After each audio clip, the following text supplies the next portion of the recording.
Alright, welcome back everybody.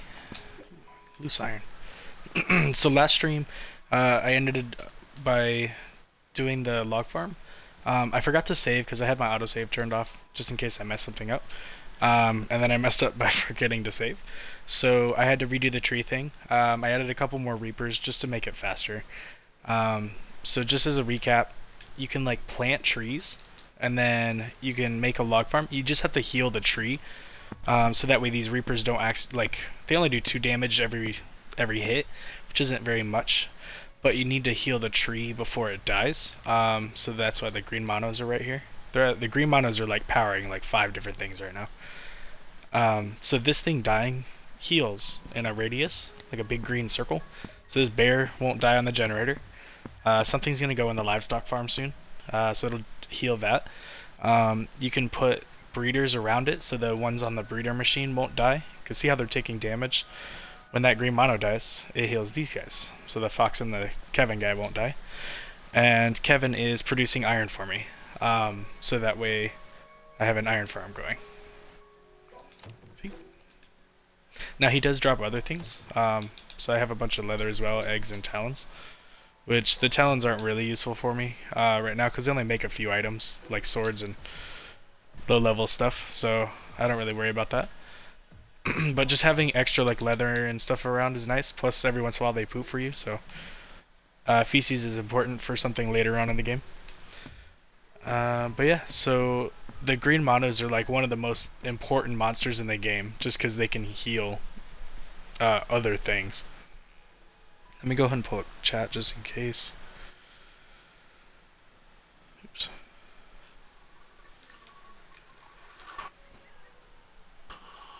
Wrong one. Okay. But yeah, so the green mana is really important because they even heal like trees, like the buildings. Like they also have health bars and stuff. So like if I punch this wall, it does damage. That will then get healed by the green mono. So it was at 490, now it's back to 500. So like everything gets healed, no matter what it is. So it's nice. It's a good thing to do because you can like figure out different types of farms. On my Archmage playthrough, I think in the very beginning, I don't remember if that was the one I did on that one, but I basically made a farm out of the regular rocks. You just use the green monos, you have them set up nearby, and then it heals the rocks themselves, and then you just put a rotating saw, so that way it doesn't, because like it'll damage it continuously, and you can get like basically infinite copper, iron, stone, whatever you want, with the regular nodes. You don't even need the bedrocks. It's a tiny bit more complicated, but once you understand the idea behind how the green monos work, you can actually do it with almost any resource.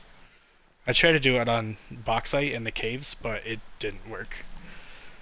The bauxite, you have to completely destroy the rock to get all the materials. It was annoying when I figured that part out because I spent a long time trying to correctly set up the drill and all that stuff. Oh, it was so bad. Yeah, so like this has only been going for like 5 or 6 minutes, a little bit longer than that maybe, but like without me having to do anything, I now have logs, which is nice because you use a lot of those in the beginning. But if you don't have access to water, I was gonna show you guys this today. If you don't have access to water like the ocean or like a lake or something, like if you have like a big flat area that you want to build on land, you can still set up the healing area. You just need to be able to kill the monos. So I was just gonna show that today. So I want to build it a little bit away, just so I can start kind of on a fresh spot.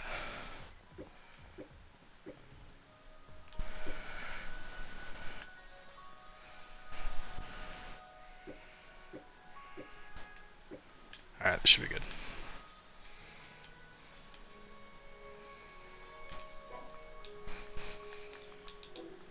But basically, there's a bigger cooking pot. It's like a larger size. It's this one right here. It's very big, and it has such a big opening, and it like animals can go in it, and it'll damage them. So you can like use that in substitute of the water, because the water damages them at a percentage rate. It does 20% of the health every second. The cooking pot does a flat 20 damage every second. So it's a different like damaging type. It seems weird at first, but like once you see the difference, you'll understand. Okay. So you want in your head you want to start with the green monos first because you want to start with the healing. You want to get that going before you do anything else. So you can just take your breeders and place them like on top, and they'll just sit on top. And then one thing about the large pot is it actually has an inventory because it still acts as a cooking pot. So if I wanted to, I could put, for example, put an egg in here. It'll just cook the egg, and it does it automatically without you doing anything. It doesn't function like a cooking pot where you can choose what you can cook. It just cooks something that's in there. But you have to keep in mind that it has a storage. So if something dies in here, then whatever it drops will go into the storage of the large pot and it'll build up. So eventually it'll become too full, and then those items will just be, they'll start floating in the cooking pot, and then it'll cause a problem later on. It'll cause lag. It could crash your game, like, etc., etc. So you want to have a way to get rid of the items that are dropping from the monos, just like I had the market absorbing the eggs and cactus over there. I'm going to have a system to get rid of those items as well. But I don't have any green monos available right now, but what you can do, if you already have some on a breeder, and those are the only two you have, you can actually catch them when they fall in the water. You have to wait a little bit before you catch two of them. Like I could catch that one right there. You gotta wait until their health is like pretty much full, and then catch the next one that falls in, and then let them catch their health back. So I might have to wait a second until they're at full health. So after this one dies. I only have 2 Pokeballs as well. Shoot, hold on. Always be prepared, don't forget that. Like I do all the time, I just don't have things I need. Alright, that should be good. You run through a lot of these. Once you start automating and stuff, you're gonna need a lot of Pokeballs so you can like pick up and place things.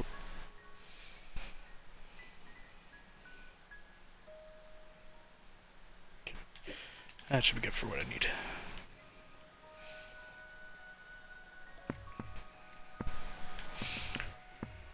Or what you could do, once you capture the one, you actually only need one really. And you don't need to wait for their health to go down. All monsters that come out of the breeder, like out of the tube, you can just throw the ball immediately, and they're 100% catch rate. Let's take that. Oh, some of the logs are escaping.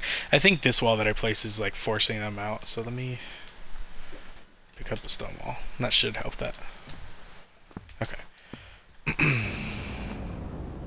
Nice. Another quick tip. Anytime you hear the supply pod or see that banner that says supply pod fell, go get it because it drops really high-end stuff that you can't really get early game normally. So I highly suggest going and getting it. I just gotta eat something. There we go. Especially if they drop the aluminum.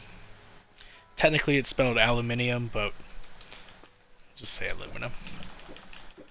But yeah, a lot of this stuff it's hard to get anyways, so why not grab it? Plus, I don't know if you noticed, it gives you 200 enchanting points, which is important for like late game. You don't want to do that early game. You don't want to waste them. Those points that you get, it's for when you're making armor and stuff, because you want to wait until you can have access to the legendary enchantments, and those cost a lot. So you want to save your points for those instead of wasting them on like the easy enchantments that you can get very easily on armor. Oh yeah, gotta come over here. Okay, so after you catch your one green mono, so see how like this is a killing farm because I'm having them fall in the water. You can very easily turn it into a regular farm by just placing a floor, so that way they don't fall in the water. And then you can just capture whatever comes out. Like that. And then catch Kevin first. Hold on. There's another one that doesn't come out. Gosh darn it. There we go. So that's all you have to. So instead of them falling down, they'll just produce, and then you can throw a Pokeball at them, and then farm a bunch of them. But I need more green monos, so I need to do that. Or I need to put them up there. Also, I want my green monos to be a little bit higher level, so that way they heal more. The lower level the mono, the less they heal. So you want them to be like level 8 or 9 or something like that. I mean, 6 is okay. Put 6 here. Do I have any higher? Anything? I have a level 10 somewhere, I know that. Because what if when you breed two monsters together, the way the game figures out what level is gonna come out. For example, what's an easy one? Yeah, let's do 7 and 10. No, 10 and 1. Okay, picture that these two monsters are on a breeder.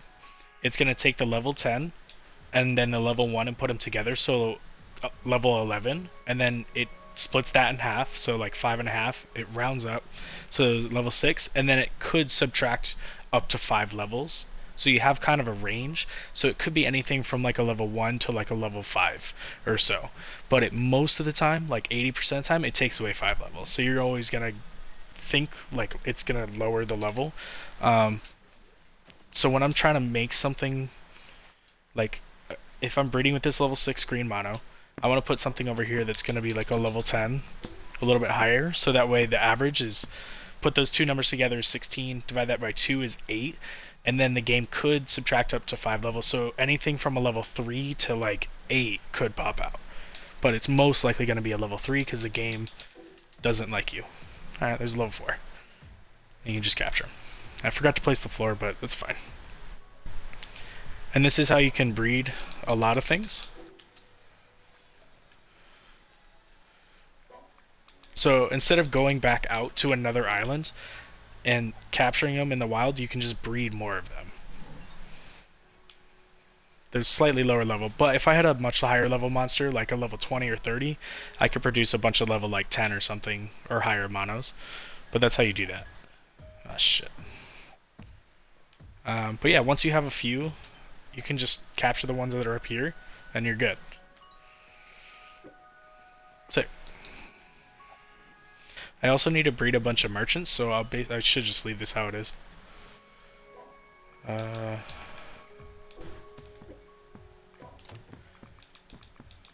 Because I got the green monos I wanted. Put the merchant here. And I'll just put a level 1 over here. Once I have a bunch of the Pokeballs made, I want to get like a bunch of these guys to start.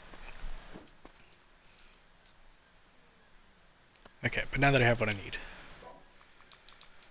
So this is like an alternate way to do the, if you didn't have access to water, like pretend I'm over in the land somewhere. Although I should have just built this over there. Actually, I still can.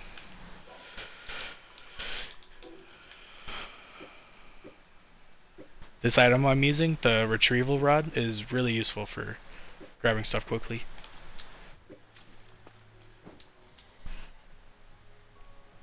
Okay.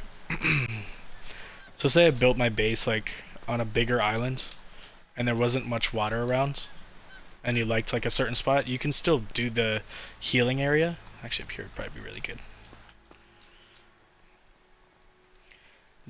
Unless you're really experienced with the building system in this game, I don't suggest building on the flat ground that they provide. Always build your own floors so you know it's perfectly flat.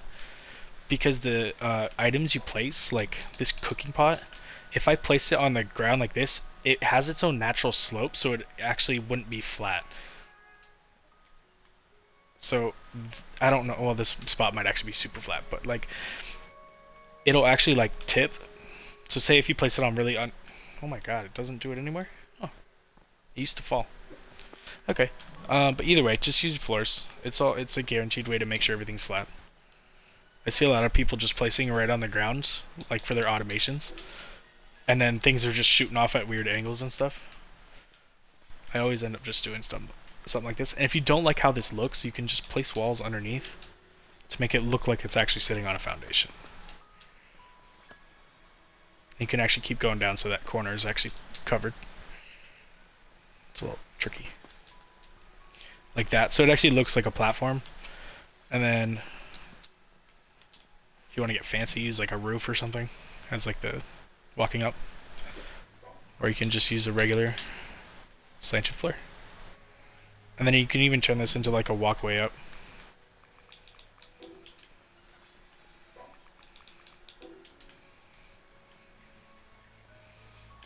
You can even have it going down both sides or whatever.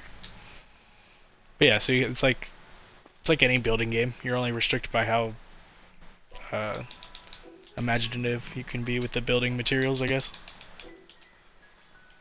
And if something gets in your way like that, don't be worried, because you can just, if you can look one spot over, whether it's up, down, left, right, underneath, or whatever, you can force things to work. So, I missed. Hold on. Okay, so the one spot I can see that it does place, oh, it can place right next to it. So you can force things to work by like looking for a second. Sometimes I'm not the best with it.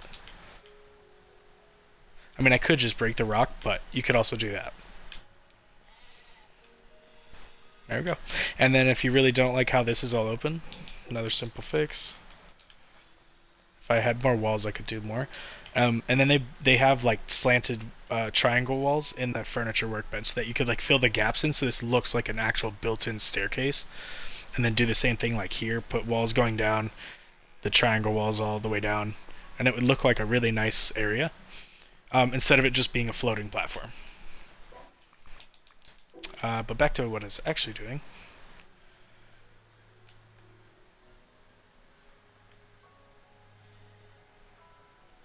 I think that's middle. Okay. That should be spot. I like to build things in the middle so it looks lined up. I'm probably going to extend this out a little further, but that's fine. So start with your large pot. Breeding facility.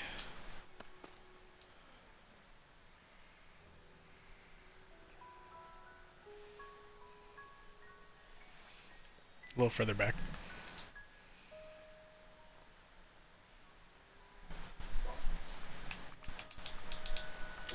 Green monos. Now, I don't have many higher ones, so I'm going to put a 6 and then the is that 4? Yeah.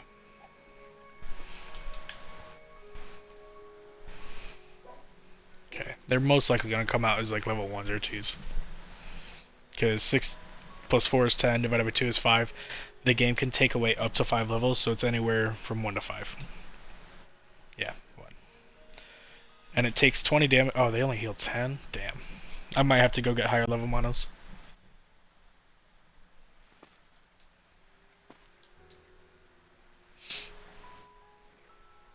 Level 2. 32. Okay, yeah, I just might have to get higher level monsters. Now, I could put that level 10 merchant on the right, and that would actually help. That would help a lot. Where's that level 10?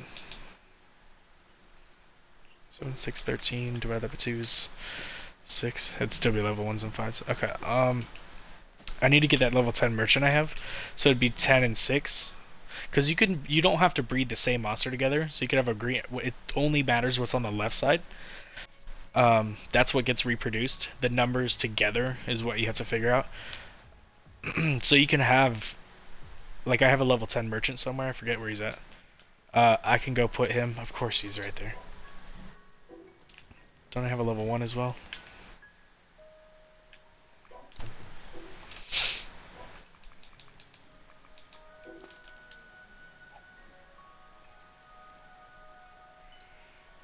Okay, grab that. I should have a level 1 somewhere. Yeah. Alright, cool. The only thing is... no, that's really far away. I may need a workbench. I'm now realizing I think I need another breeding area slash big cooking pot. I kind of skipped over the second half of this area. That's okay. Take that. And to make one of these, you need 2 cooking pots, 2 steel. It's really not too bad. The hard part is the charcoal, really. It just takes a long time, unless you burn trees down. Droppers, I need a market as well. Market. Do I have a chest? Don't. I need a chest. Okay.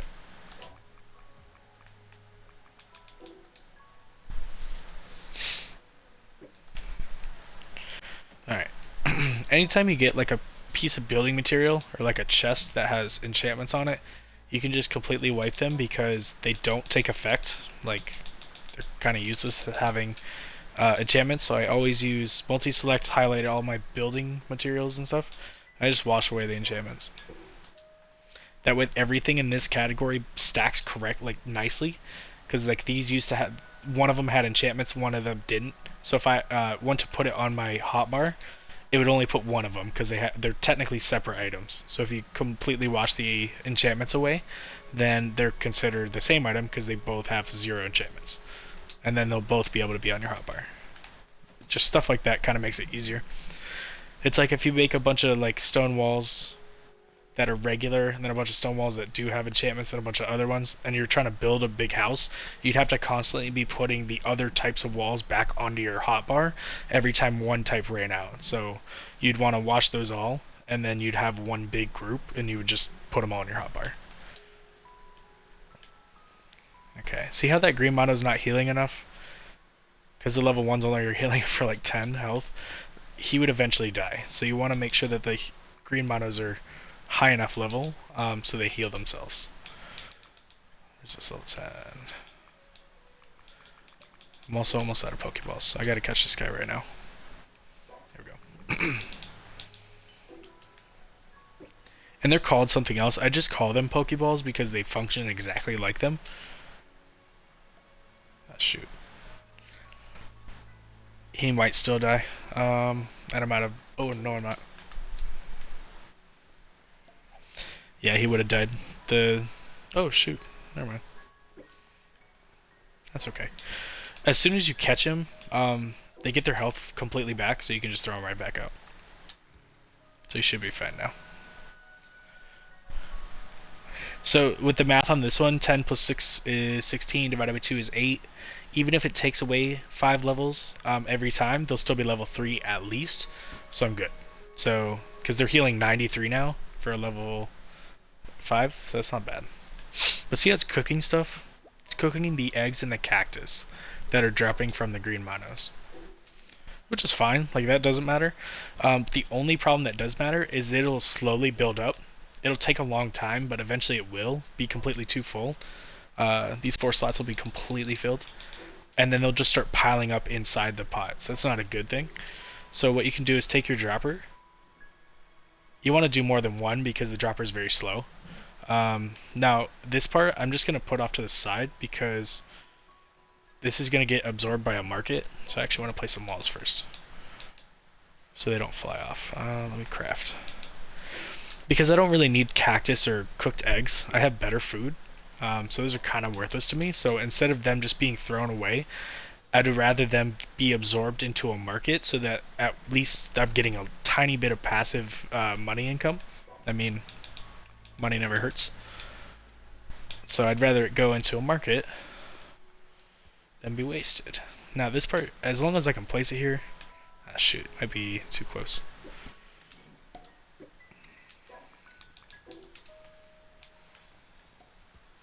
Gosh darn it.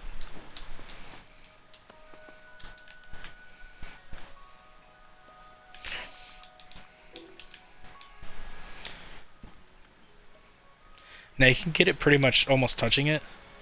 So I'm going to place it there and then I'm going to take those floors back away. All you have to do is place one absorber, like right on the face of it, like right there. And then the droppers can literally touch the absorbers. They can be face to face. Now you want to put the droppers as low as you can get them without phasing through the floor. And as close as the absorbers you can get them. Come on.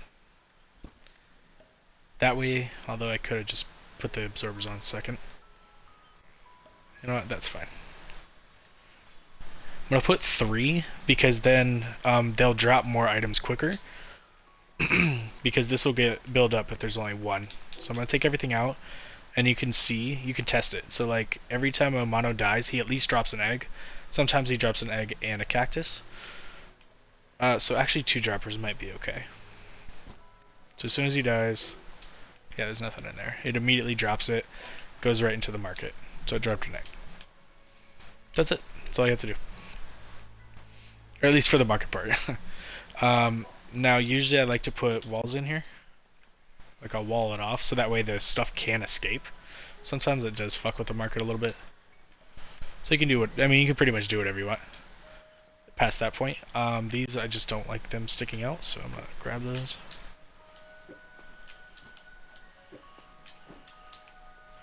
That aerial dash is so useful when you're building. So you can like get back to, back to ground so you don't fall off. You know, I think it was this wall that did that. Oh, it was both of them. Alright, I'm just gonna leave it without a wall. It's fine. Okay, but that alleviates the problem of something building up in here. The next part is using that healing area for the next part. Let me... So you could either put it like right next to it, like here, or you can drop it down a little bit. If I had built this a little bit higher, that would have been smart. So I'll just leave it up here. I do also have to rebuild this area.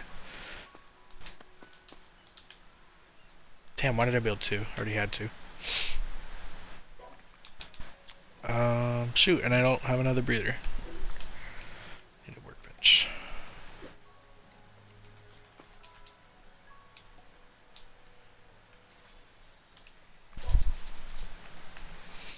There we go.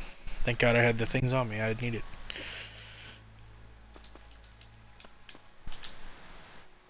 Okay, so you need it to be inside the bubble of healing, so I need to see that visually, so I know I'm placing it in there close enough. But you don't want it to be so close that it's also going to heal the things falling into the pot. So I could actually move the pot a little bit further away. I think I can actually move it a couple steps away. Anytime I say the word step, I mean like physically like one movement over. So like see how the feet were touching? One step to me means like, okay, so it was there.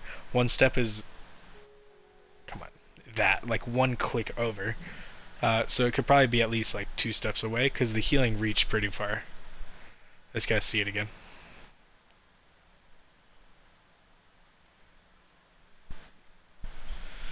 Come on.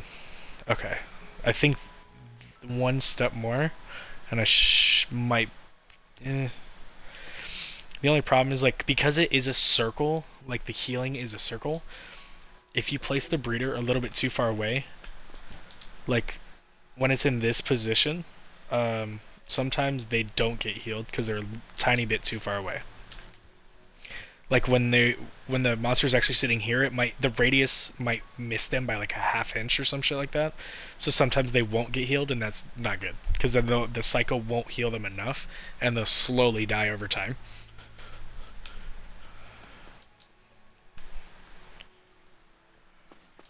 I could actually test it with my person by standing here. See how I'm not getting healed? I still have damage, even though the green monos are dying. I'm a little bit too far away. So I might have to go 1 step back. Yeah, I didn't get healed. So you could actually test it yourself without having to put monsters on there. And if you're at full health, you don't have to damage yourself either. You can just, if your character doesn't get that little like flash of light around your character, you didn't get the healing effect. Let's go here. The reason I'm trying to like toe the line between like where the healing is taking effect is if you're too close, it'll also heal the stuff that's getting dropped into the cooking pot, and then you'll just have a buildup of monsters and they'll never die.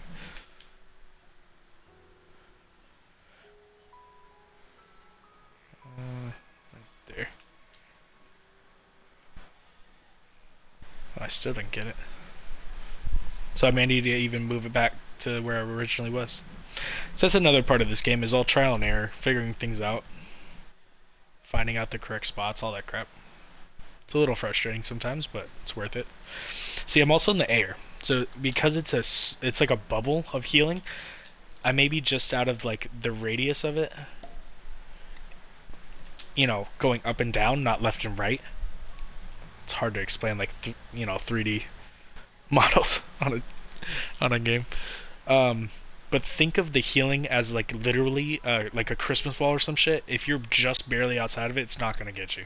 Even though standing here, I could probably get healed, but not here. It's so annoying. See how I just got the healing effect? It's because I was standing like right here. So I may need to move myself. I could even do this thing. Back one step. Instead of the whole pot.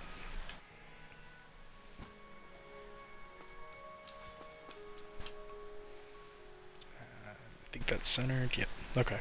So I think this might actually work still. It's still sticking over the pot, so that's good. This is all part of it. Finding out the perfect spots for things. Shoot. Is it still too far away?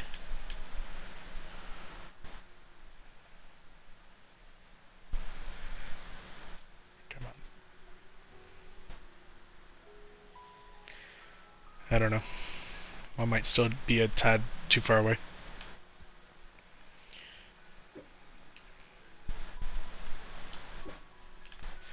Alright, so big pot, original placement I did have, of course. This thing. The nose barely sticking over. Okay. That should heal me. Oh my god, really?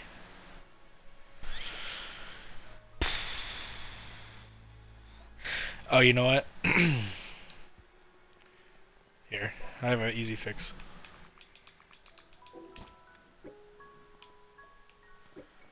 Take this. I gotta capture them. I don't have enough Pokeballs. Let's go 6. Alright, I basically gotta elevate this up one more, and then have this breeder sitting on the edge here so it guarantees they get healed, and just have them breed and then fall far enough down so where the bottom pot doesn't get healed. It won't take me too long. Just gotta capture these guys up here. I was trying to do it a different way than I normally do, but might as well just go do it how I know works. Alright. Well, that's what you get when you try to experiment. You find out, don't do that. Come on, autosave. Jesus. Absorber. Market has stuff in it. Grab that. Okay, so I'm basically going to position... This pot is where the monsters are going to fall into to die. This whole thing is basically me trying to automate getting materials from monsters. Instead of having to hand farm them, it's easier to do them by killing them with the pot or the water. Just frees up your time to go fight bosses and do other stuff. Also, I've probably been hungry for like 30 seconds. Or 30 minutes. My character is always hungry. Okay, so this one's where they're going to fall into from above. And then this pot has to be...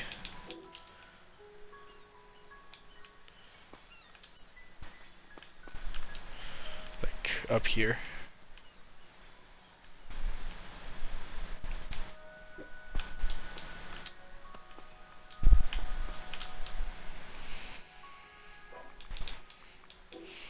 And no more floors. And no more stone.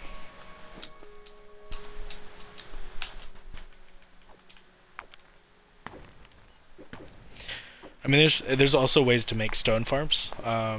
So you can go the super complicated route, like I was explaining earlier, where it's like, oh shoot, I just realized somebody's in the chat. I'm sorry. Does boss name affect the enchants and drops? Yes. So like, the easiest way I can explain it is by using the cow as an example. It goes by what level the monster actually is. There's 4 categories for all, like most monsters. Not all monsters have this effect. Like crocodiles, they'll always just be a regular crocodile no matter what level they are. But the cows, when it's levels 1 through 29, it's just cow. There's no modifier to it. They drop cows enchantment stuff. When they go from level 30 to 59, they become like Holstein cows, I think, or the Jersey cows. It's one of those two. But they change their name and they change what they look like. And they drop different enchantments. And then once they reach levels, it's 1 through 29, 30 through 59, and then 60 through 89 is like their third form. they change their name as well, and they drop different enchantments. And then anything like 90 and above is like the last form, and this counts for like the dragons, uh, cows, obviously. Basically anything that changes their name has four forms. So anything 90 and above is like their final form. Like Kevin, the guy I have way back here on the breeding, or I was using for an iron farm, he changes into the four forms. That final form at level 90 and above, his enchantments are very, very good for both magic attack and attack builds, which is really nice. Been trying to get the greedy enchant off of Fafnir. Yeah, you have to fight him at level 90 and above. Just fight him on the level 7 islands. I had to find that out too. Kind of sucked.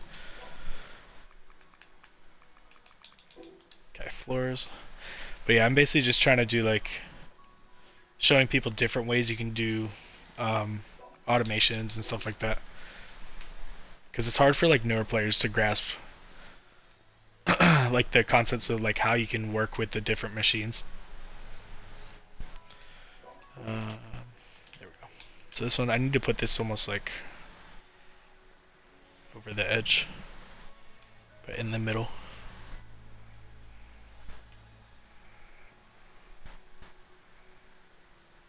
Maybe a little bit back.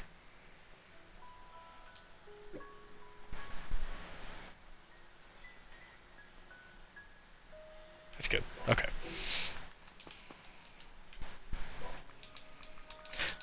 But see how like the two breeders are different because of the different enchantments? They don't get a benefit for having enchantments, so I always just wash them away and then sort. Now both will stack and be on your hotbar, so I don't have to worry about replacing them on the hotbar again. Okay, so that's where the green monos are gonna go. They'll fall in here, heal everything in a big circle, and then these guys will just breed directly over the pot and then have them fall down. Although I didn't place that very straight.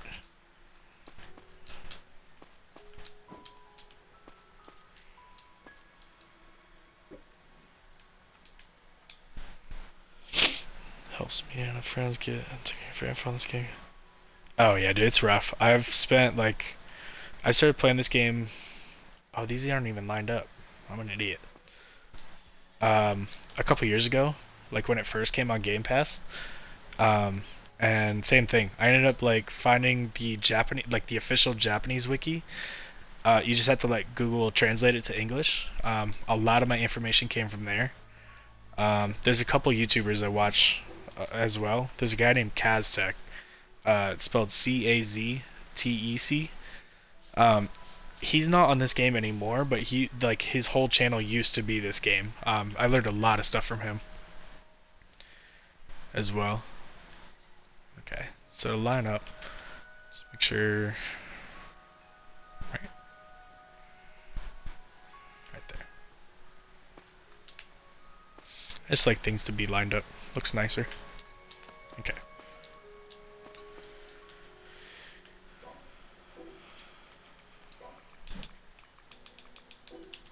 No, wrong thing. 6.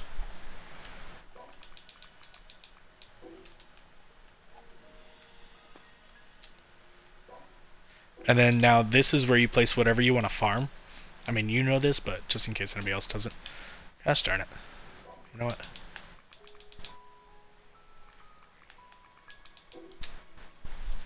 I'll just build a ramp going up instead of being difficult. Okay. So say I wanted to farm like foxes for some reason, like they're leather or some shit, or actually, you know what? I'll use Kevin's because that's not going to be the iron farm down there anymore. I'll just use it up here. Throw a Kevin over there, and then it doesn't matter what goes on this side. Just think about whatever levels they're going to be, but this is guaranteeing there'll be a level 1 Kevin falling into this pot, so he dies like almost immediately. Come on. Bang that fox. There we go. You want him to be as low level as possible for this, because I'm just using this for like a basic iron farm. so he dies as fast as possible. Because if he takes too long, there'll just be a bunch of Kevins running around all the time. As long as he dies before the next one drops, you're good. There we go. And now you have iron in here. So he drops 1, 2, 3, 4, 5 items every time he dies. So you have to put 5 droppers for it to keep up. I don't have enough, but that's fine. I can always make more. I can let that build up because it will take a while I set up the market again.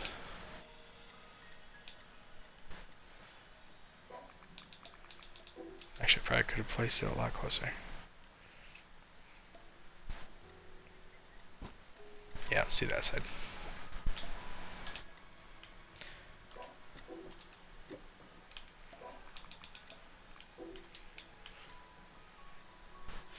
So the droppers and absorbers, you don't have to have a bunch of space in between them. You can literally have them touching.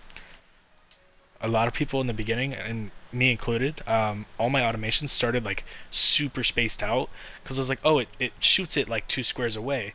So you got to put the absorber way far away. You can just have them touch. And it almost guarantees... Oh, come on. Come on. It'll guarantee that they go into where you want them to. Okay. And then just put the absorber like right in front of it. Like that. So they're pretty much like face to face, and they like never miss. You just gotta make sure the dropper is low enough so they don't shoot over the market. Because it's really, the counter is what'll stop it. If it shoots it over the counter, it'll shoot way that way.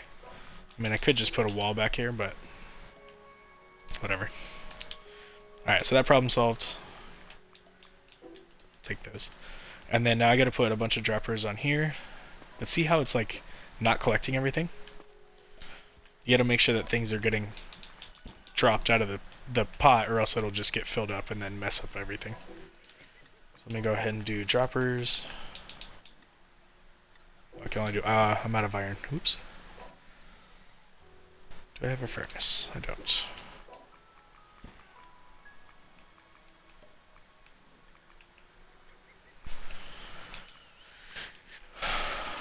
Dude, I played this game for so long and I still don't remember where stuff is at. Jesus. Oh, logs, of course. I'm always out of logs.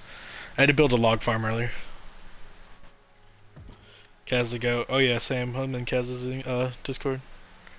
Yeah, dude, it's been over a year. A lot of people shit on the game just because like it hasn't gotten that big update yet, but they don't remember that the year before that, like from the time they dropped it on Xbox, and then when they told us about Seamless, they had dropped 3 major updates and they had completely changed a lot of the game itself.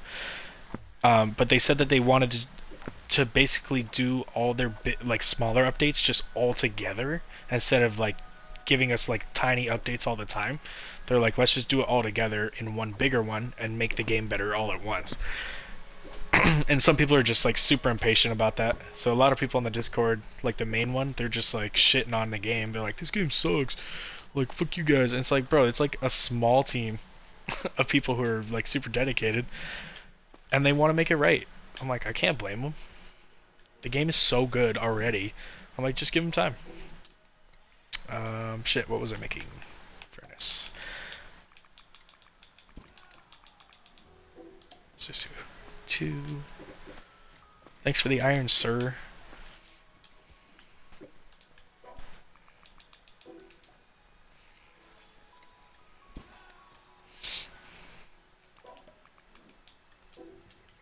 Let's make a bunch. Now you could actually take this a couple steps further.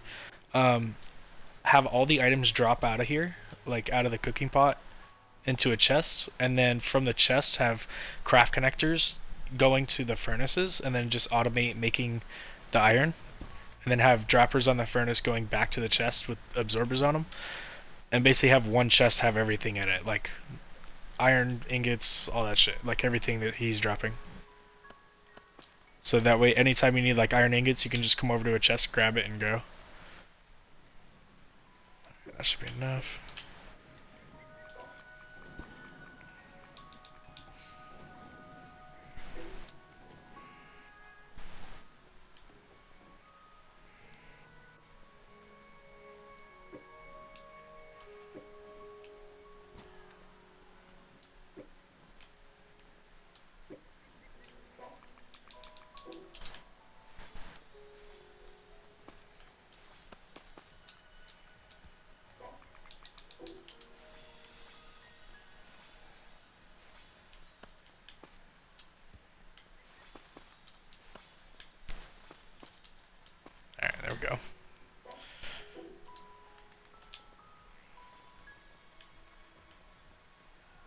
I'll fix it later.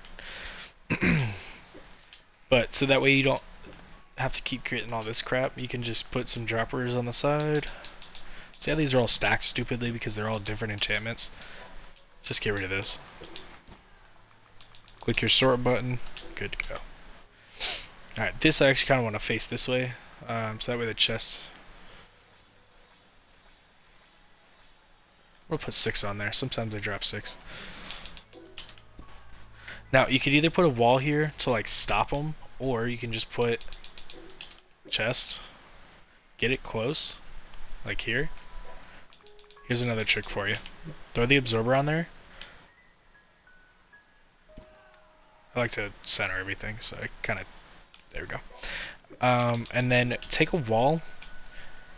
Now, if you don't have it, like grid snapping, it actually is going to work because I placed it where I needed it. Oh, come on. Oh, maybe it will. Not enough is sticking through. No, I'm not trying to get the dropper, you idiot. Hold on. I just pulled a dropper on accident. That's fine. Okay, but take your wall. You can unsnap it from the grid. If a little bit of the absorber is sticking through the wall, it kind of acts like a net, so that way they stop like immediately, and the absorber just pulls them right into the chest. So that way everything, see how like a bunch were just shooting right over the chest, and it's kind of annoying. Just put a wall in front of the chest, make sure the absorber's sticking through it, and it'll like act like a catcher's glove. It's awesome. There you go. Get all this stuff. That happened a lot with my automations in the beginning. It was just like shooting the stuff everywhere until I saw somebody in a video like do that kind of thing, and I was like, oh my god, that's genius. Because now they don't go everywhere. And they just go right in the chest. And then what I meant with the craft connectors, you might already know this, but just in case somebody else doesn't, you can put them on any flat side of the chest. You can even have them be on the top and have it go up in the air. Oh, it's awesome when you do that too. And then have a furnace. I didn't have another one. Shoot. You know what? Stone wall, furnace. I knew where they were. Okay. I like to have them touch the actual circle side. Like this. So it acts like a basically a Bluetooth, and then anytime there's iron in that chest, automate, make iron. Now to fully automate, you now have to have a dropper on the furnace, which I don't have. And then you need an absorber on the chest to pull it back in. Now you could have the dropper on any side you want, like you could shoot it that way, have more chests over here for something. But I just find it more efficient to just put them back into the chest that was collecting them in the first place, so I have one spot to come to for everything. Once again, put your droppers as low as you can get them, so that way they don't like shoot over the top. Because the chest itself is acting like a backdrop, because it'll hit the actual chest and then stop for a second. And then I'm going to place an absorber like right on top of the craft connector, and it'll absorb the iron. If I had iron. Hold on. Grab that.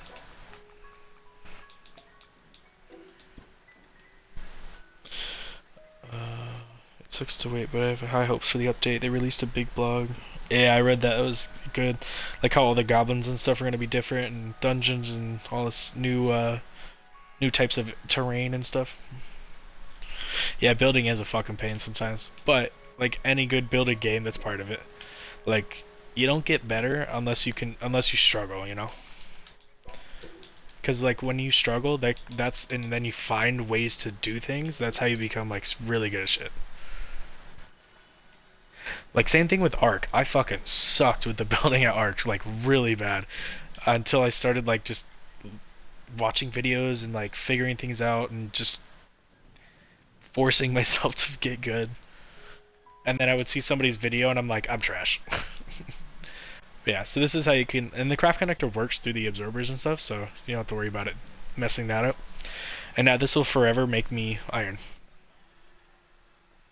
And you can do this on every side, and you can even do it going up as well. Like again, my furnace up here.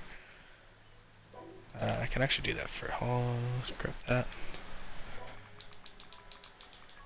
Now I could just balance it on the floor, or on this thing up here, and just face the craft connector on top of the chest.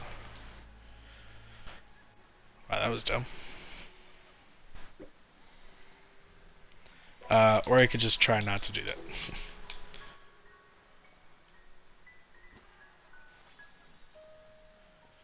And then I could do the last one over here.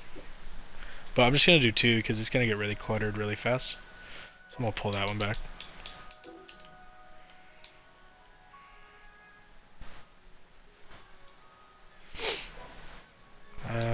Absorber.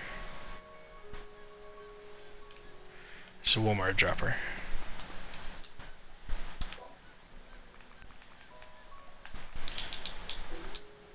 Cool. So this, you gotta always make sure that stuff is actually working correctly. So I just want to make sure everything is actually spitting out fast enough so it doesn't get built up in here or up top.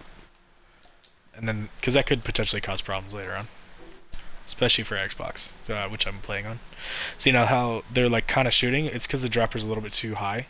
So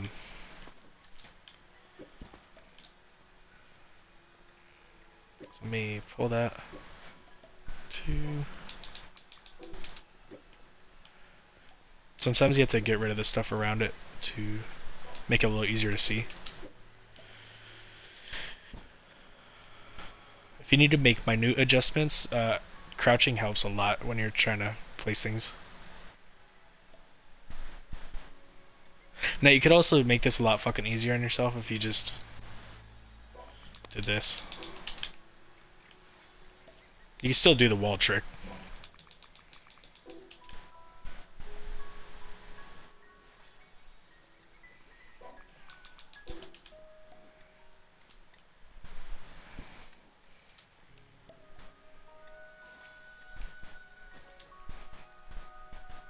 That works too. Just as easy. Okay. Let's go back down here and finish this.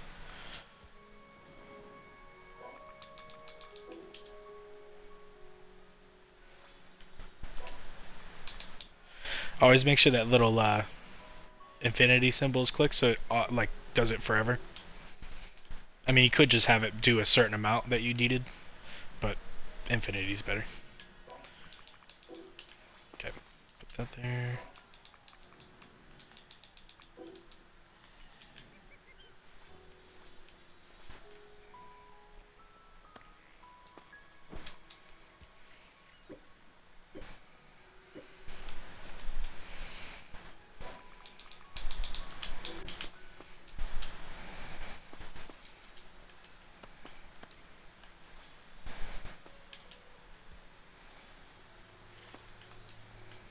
Fuck you, Mono. I'm building here. Oh, he hit me anyways. Alright, you're dead. As soon as I'm done building this wall. Oh god. That sounded bad. Okay. Just so it doesn't look so terrible from far away.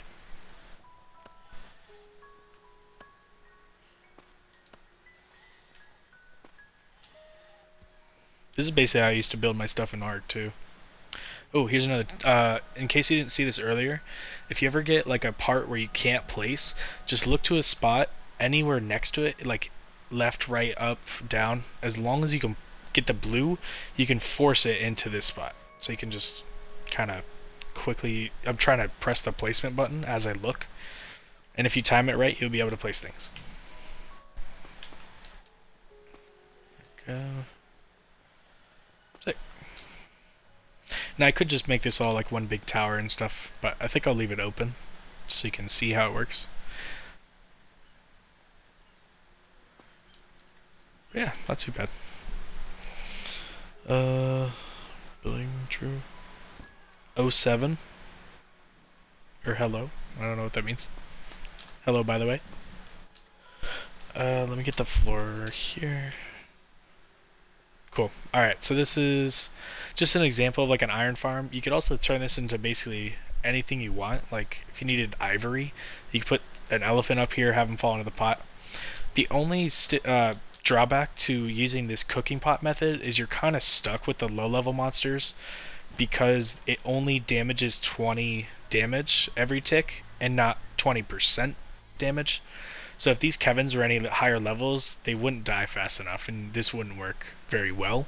It would still technically work. It would just you would have Kevins kind of running everywhere, like shit would be all over the place, because the pot would just get too full of them and they'd start running out because they wouldn't be able to kill them fast enough.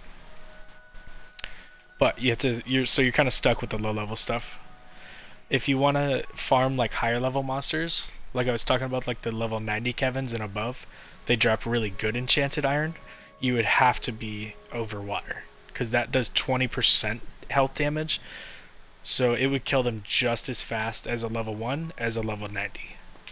So that's why water is technically better because you can do a much wider range of levels. This you're stuck with only low level stuff, but still viable. I mean, you can still do a bunch of farms with them. And you're not limited to being over water. So like they both have their drawbacks and good stuff about them. I couldn't think of the word. But yeah, so now I have iron here. I have iron ingots. If you don't want to make food, you have cooked eggs at least. You have leather. If you ever need to make a bunch of stuff like out of leather that you don't care about the enchantments on, here's a bunch of leather. Eggs are good because I use sandwiches for early games, so there you go. So it's useful for a lot of different things. Let me go ahead and grab this furnace and bring it back to base. Also, I don't know why the Kevins laugh like that. They sound like Scooby-Doo. Alright. So now I have the cool little iron farm over here, which is nice. If I wanted it, you could put like conveyor belts and bring the iron like all the way down here if you wanted. But I'm probably just going to leave it up there. Oh, it's a salute. Oh shit, that's cool. I just noticed that little head with the hand. Nice. How you doing? Oh yeah, and this is my fixed log farm that isn't fixed because it still isn't getting the logs. Not all of them anyways. That's okay. It's getting most of them. Nice. 235. And I haven't really been... I had like an hour of playtime. It's not too bad. That's like if I went and chopped down like 10 trees.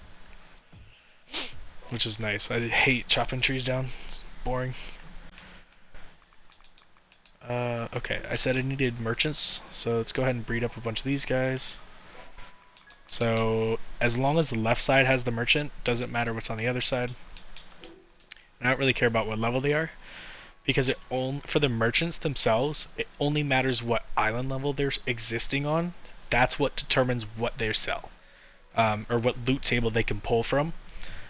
So on the beginner island, which is what we're on, it's technically an island level 0, so it's like the most basic stuff they're gonna sell.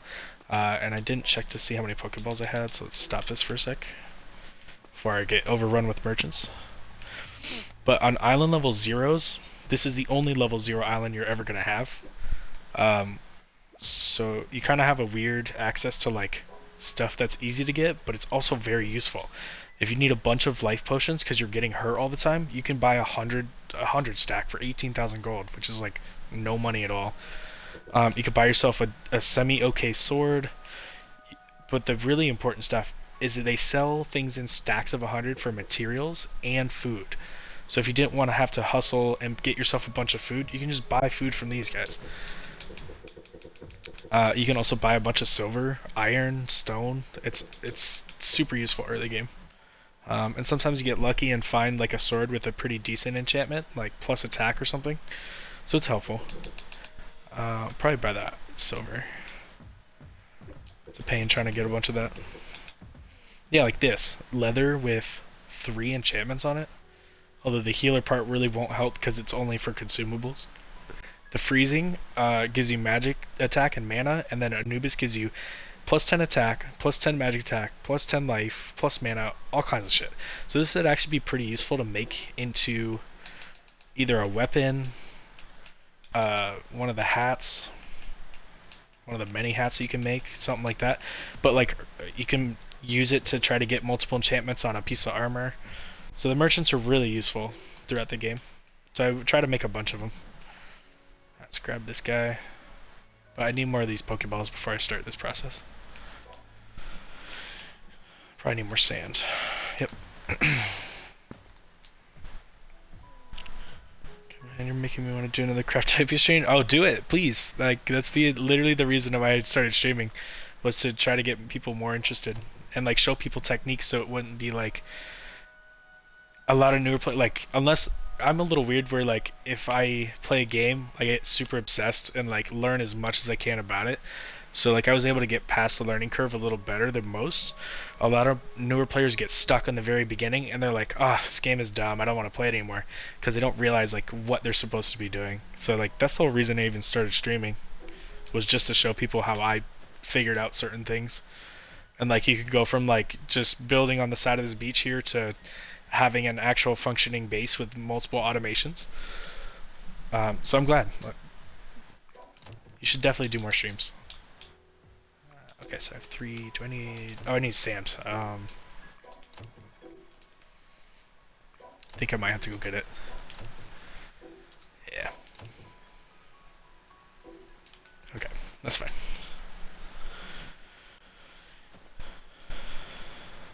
There's always a sand node, like, right over here. Character's hungry. Poop. Give it to me.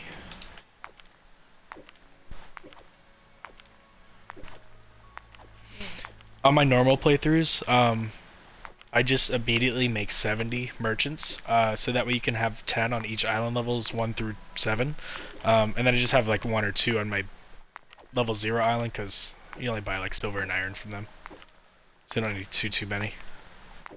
But then you have on each island level you have access to 10 different merchants that you can buy from, so if one doesn't have what you're looking for, the next 9 might, and just boost your chance. And you can go way above 10. You can do as many as you need. But you can only have up to 100 merchants on an island. After that, it says you can't have any more.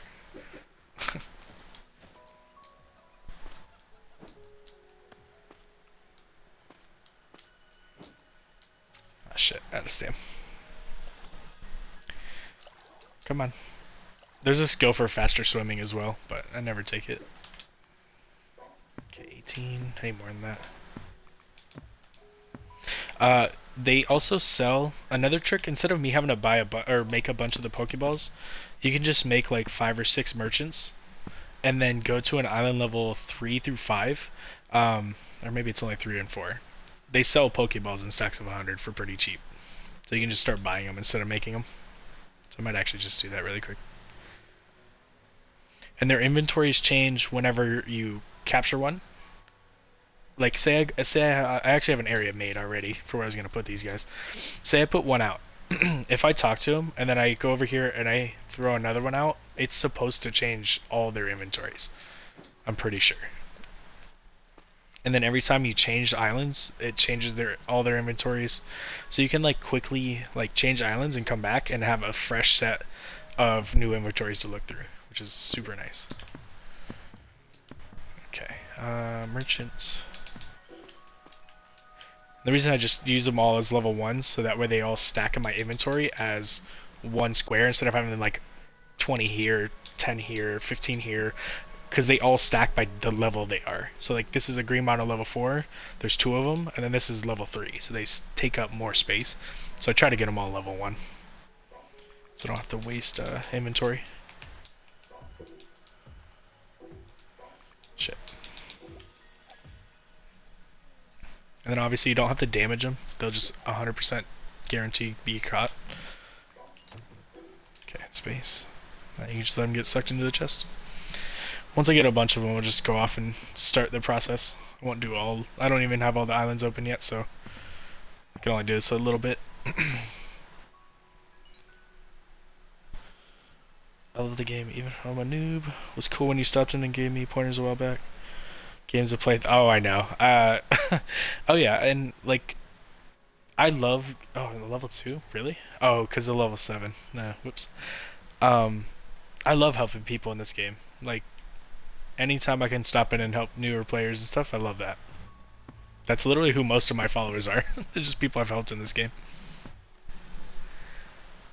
But I can't wait till that Seamless drops, because I really hope they bring it back to Game Pass and it gets a little bit more exposure again. That'd be really cool. Because like this game is fun, like even solo play, but multiplayer is a lot of fun too. Because everybody kind of fucks around a little bit more, so it's a little less serious. I mean, this game really isn't that serious, but like when I play single player games, like I'm focused on like doing goals, like getting things done. When I'm playing with other people, I like to mess around more, so it's a little more relaxed. Alright, that's like 6 of them, that should be good. Now you can catch either one, so I'm gonna catch him, because I thought I was putting the level 1 Kevin's. That's fine. That's fine. Nah, he can stay in there, that's fine. So I got a little bit unlucky on the islands that opened up for this character, because I usually try to get one of these first 3 islands to be either this island or any island that spawns the dragon, so that we have easy access to the Crimson Dragon Iron. Because as soon as it gets to island levels 2 and above, the dragon will be in his second form, levels 30 and higher. He won't dip down into his first form, so he never drops iron. So if you don't get him to spawn in these islands, you're kind of out of luck. Sucks. But what was I going for? Oh yeah, just for merchants. I usually try to do like in a row. Like all my merchants will be on this island, this island, this island, this island, blah blah blah blah blah. You can do however you want. But it's just easier for me to remember, like, they're all down here. Or they're all on this side or something. So I'll just do this side. Now, another thing with pretty much any caught monster, once you put them back out, they like wander around. This is actually, I forgot to make sure I had the building materials. So once they start wandering around, you gotta make sure they don't just leave the area. So I build them like a little spots to keep them contained. Now usually I have an item called wainscoting, and also I don't understand why this doesn't work. This normally keeps these guys from respawning, but they're gonna die soon anyway. It's about to be morning time. I'm gonna build this in a different area then. Fuck out of here, guy. Alright, I'll kill you then. Jesus. Let's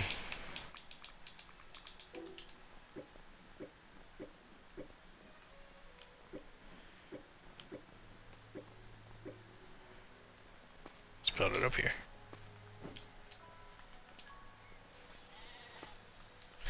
Normally I use wainscoting as like the barriers, because it's like a short wall.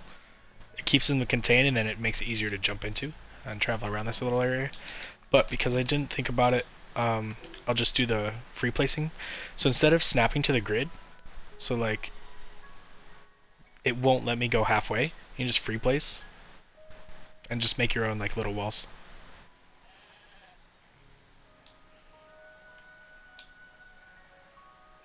Since I've done this a bunch of times, when they're intersecting a tiny bit at the corners, that's like the same as if they were snapped to the grid. So same spots, just lowered. This is why knowing how to use both building modes is really important. So you can kind of like figure things out in the field without having to travel back to base to get the correct stuff.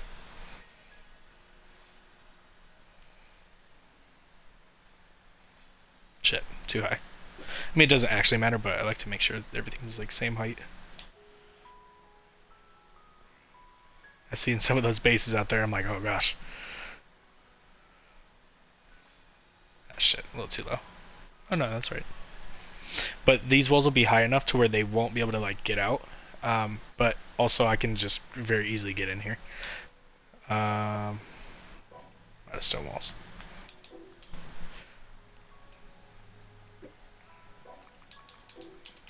Then this part I can just snap these to the grid, section them off, and then I usually put like 2 in each square.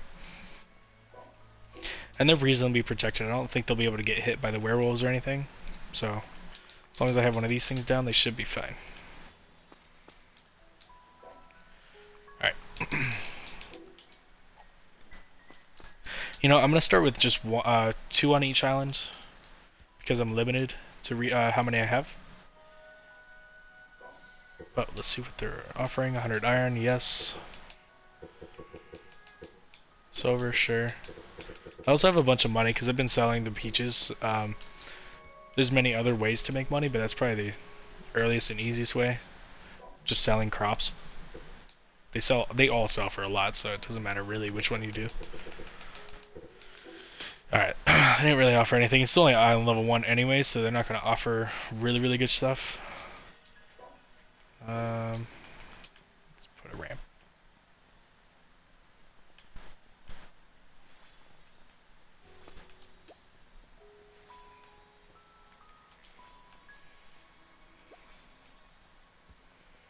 That's fine. Cool. Alright, same thing. Go to the next island up, and then build your little thing, throw your merchants out. It doesn't have to be that complicated. You could literally just build them a fucking square like I did before, and they'll be just fine. Actually, no, I am going to do it on this one because I already started that.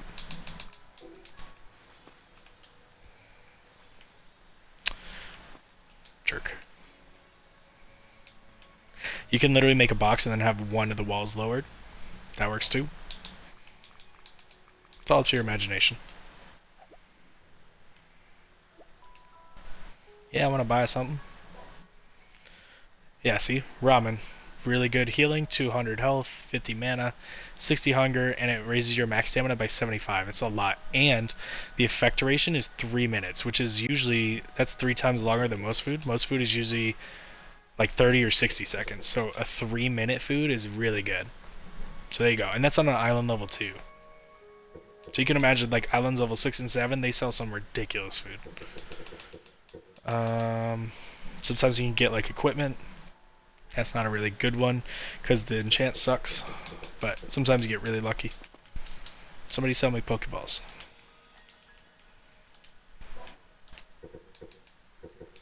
You can buy fish. This is an easy way to get a bunch of the same type of fish fillets. Like if you're looking for a particular one, but like in a large quantity, just buy 100 stack because then it'll give you 100 times whatever of that specific fillet. Arrows, good option as well. If you're a bow user, you can buy fire arrows, poison arrows, whatever. It's awesome. Yeah, see how they can't get past the barrier, even though it's like 2 inches high. He can't get past it, even though it's at his knees. It's awesome.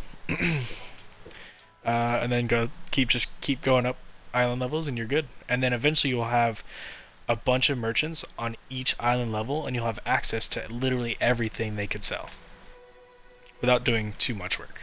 I mean, it did take me a little bit, but and this is by far one of the nicest looking islands, the Blossom Island. I highly suggest making your main base here just because of how good it looks. It's got like you can't see it from here, but there's a big ass waterfall like over here. It's awesome. Or not over there. Down here. Other side of this cliff. But we're not here for the waterfall, we're here for merchants. So once you capture and breed up a bunch of them, you can just spread them out. But for now, I'm only going to put a couple on each island because I don't have too many.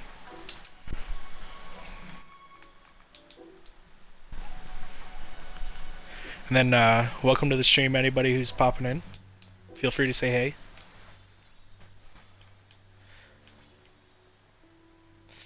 And then once again, there's the 2 building modes. So see how it's like connected to the grid on Xbox? If I press up on the D-pad, it switches to the free place mode. So you can then more finely tune like where you want to place something. Still a little finagly, but you know what? That's good. Sometimes it's still a pain in the butt. That's fine. Throw a couple guys out. Now, these guys should sell Pokeballs. Island's level 3. See? Stack of 100. They only sell for 900 gold each, so 93,000, which if you sell peaches should be a drop in the bucket. This is also where they start selling somewhat decent magic staffs. So if you want to switch over to being a magic character, this is usually the first staff I grab, the Sage staff. I just look for one that gives me at least one enchantment towards like magic attack. But it bumps you up to 360 magic attack, which is pretty good. A bunch of fish.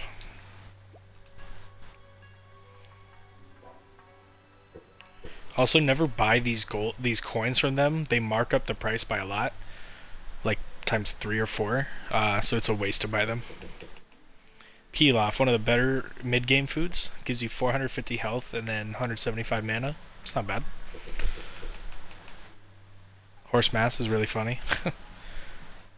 It gives you a couple skills. Great Escape and Acrobatic just makes movement a little easier.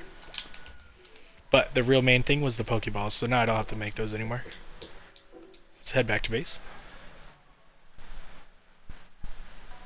And if there's anything you guys want me to show you, like if you're struggling with something or concepts or like how to use something, let me know, because this is what this tips and stuff is for. Like, this isn't really a super serious character. I'm just trying to show everybody how I do things. Kind of give you guys a, tips and shit and how to build.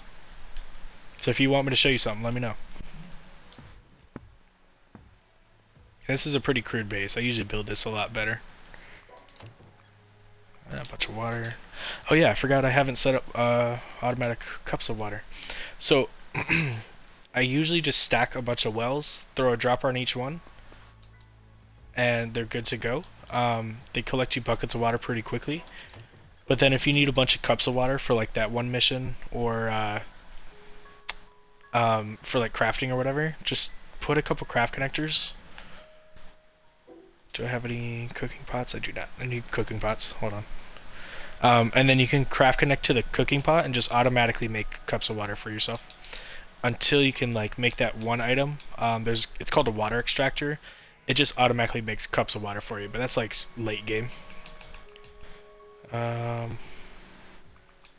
pot, there it is. Stone and charcoal. Damn. I thought I kept a bunch of charcoal. But now that I have a log farm, I can just do a bunch of charcoal and never run out. So after those are done, I probably won't need any more. Grab some more logs. Okay, I'll have to let that run for a while. Character's hungry. Okay.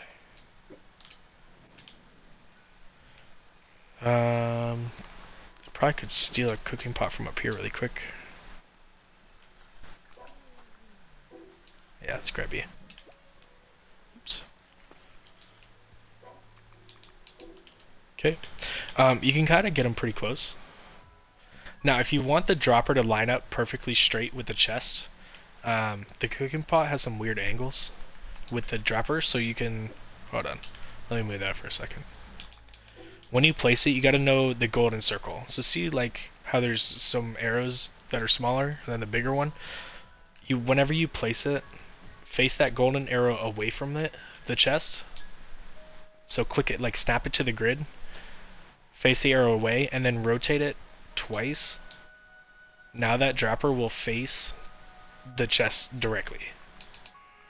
If I had a dropper on me, that'd be perfect, but I don't.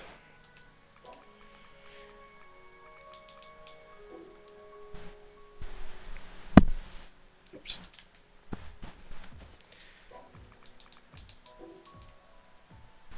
Okay. Because if I didn't turn it that 2 times, it would be facing like this direction type shit. So after a lot of trial and error, I figured out face the arrow away, rotate it twice to the right, you're good to go. And now you can just come into the cooking pot, hit auto craft. This will now forever make me cups of water. It just takes a long time. So what you can do is put multiple craft connectors. If I'd put this in a little bit better spot, it wouldn't be really cramped right here, but you could put craft connector here, put another pot, craft connector on this side, put another pot. You could even put a pot up here, like place another floor, and like have the craft connector working upwards as well. I've done that one before, kind of like how I had this working. If you want to know how to get things to work through the floor, you have to watch that part of the video. Um, but you basically start off with like a piece of floor, and then whatever you want to craft connect, you have to have it hanging over the edge above wherever the chest is, and then you have the craft connector touch underneath here, and then you can just place another floor and it'll still work. It's pretty awesome. But you can do that with the cooking pot. Just place it like above, like have a floor like halfway, like this. Place the cooking pot like where it's hanging over. Place the craft connector facing up, and then place your actual chest or your actual floor you want, and it should work. And then take this chest away, or take this floor away, and it'll work through the floor. But I don't have to get super complicated for the water farm. Because as I'm doing other things, this will just continuously work for me, which is really nice. Because you can do that for all your other automations. Once you have them set up, you just let them go.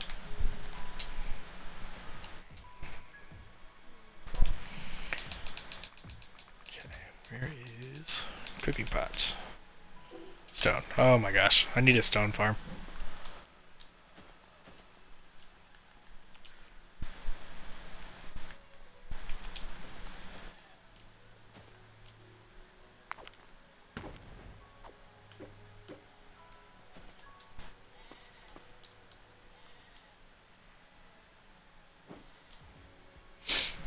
Go. Are there any merchants that sell clay? I don't think so. I don't think they sell clay. If you're looking for easy clay, look for abandoned mine dungeons. They actually have it's a rock that you can mine in those dungeons. So what I do is anytime I'm out on different islands, if I find an abandoned mine, I mark the location because you can rename islands. So I know that this island has an abandoned mine at A6.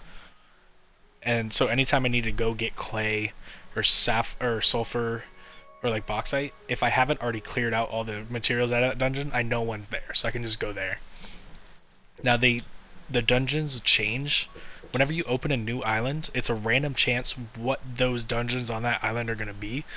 So you just gotta go out in the world and find some. That's the easiest way to get clay, unless you already have yourself a water farm like that has a bunch of extra water, because it takes a cup of water plus sand to make one clay. So it's kind of a bad. it's worse to do this than just going out and mining. That's the only way I know how to get it quickly. Other than that, I don't think they sell clay. I could be wrong on that one, but I don't think I've seen that. Oh, and speaking of merchants, let me go ahead and put one out. Put one here.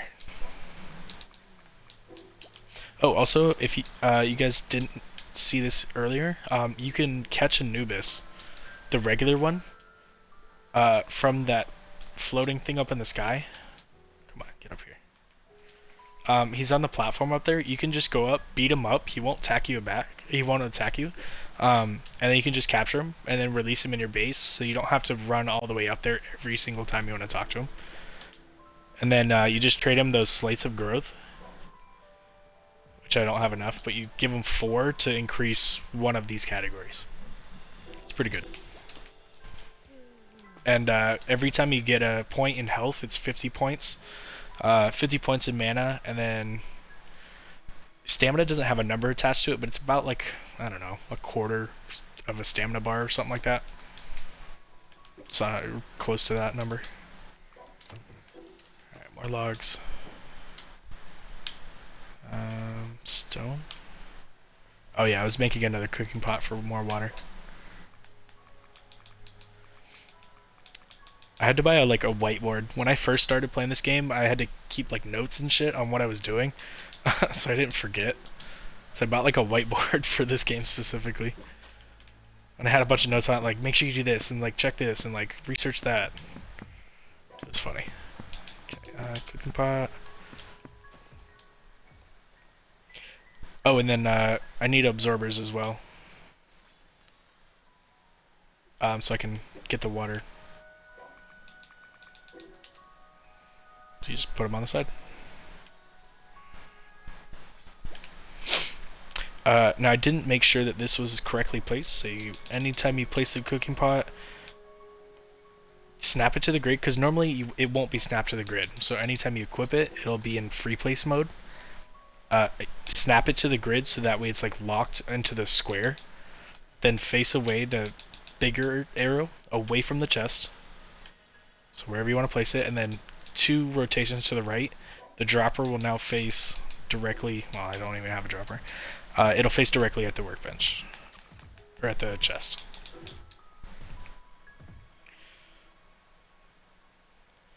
Hello, how are you doing, Dantman fan? I don't know how to say your name.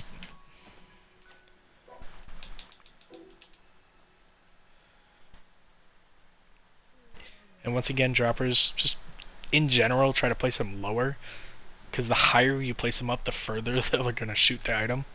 So I try to place them as low as I can get them. There we go. But yeah, now I have automated water. And the wells will outproduce how quickly these can make the cups of water. So this will always have buckets and then also cups. But there'll be a lot more buckets than cups. Like almost always. And the reason you want to automate that, there's a few different things you need the buckets for. So there's one spell for magic users that you need to have buckets of water in your inventory. It uses 2 of them every time you cast.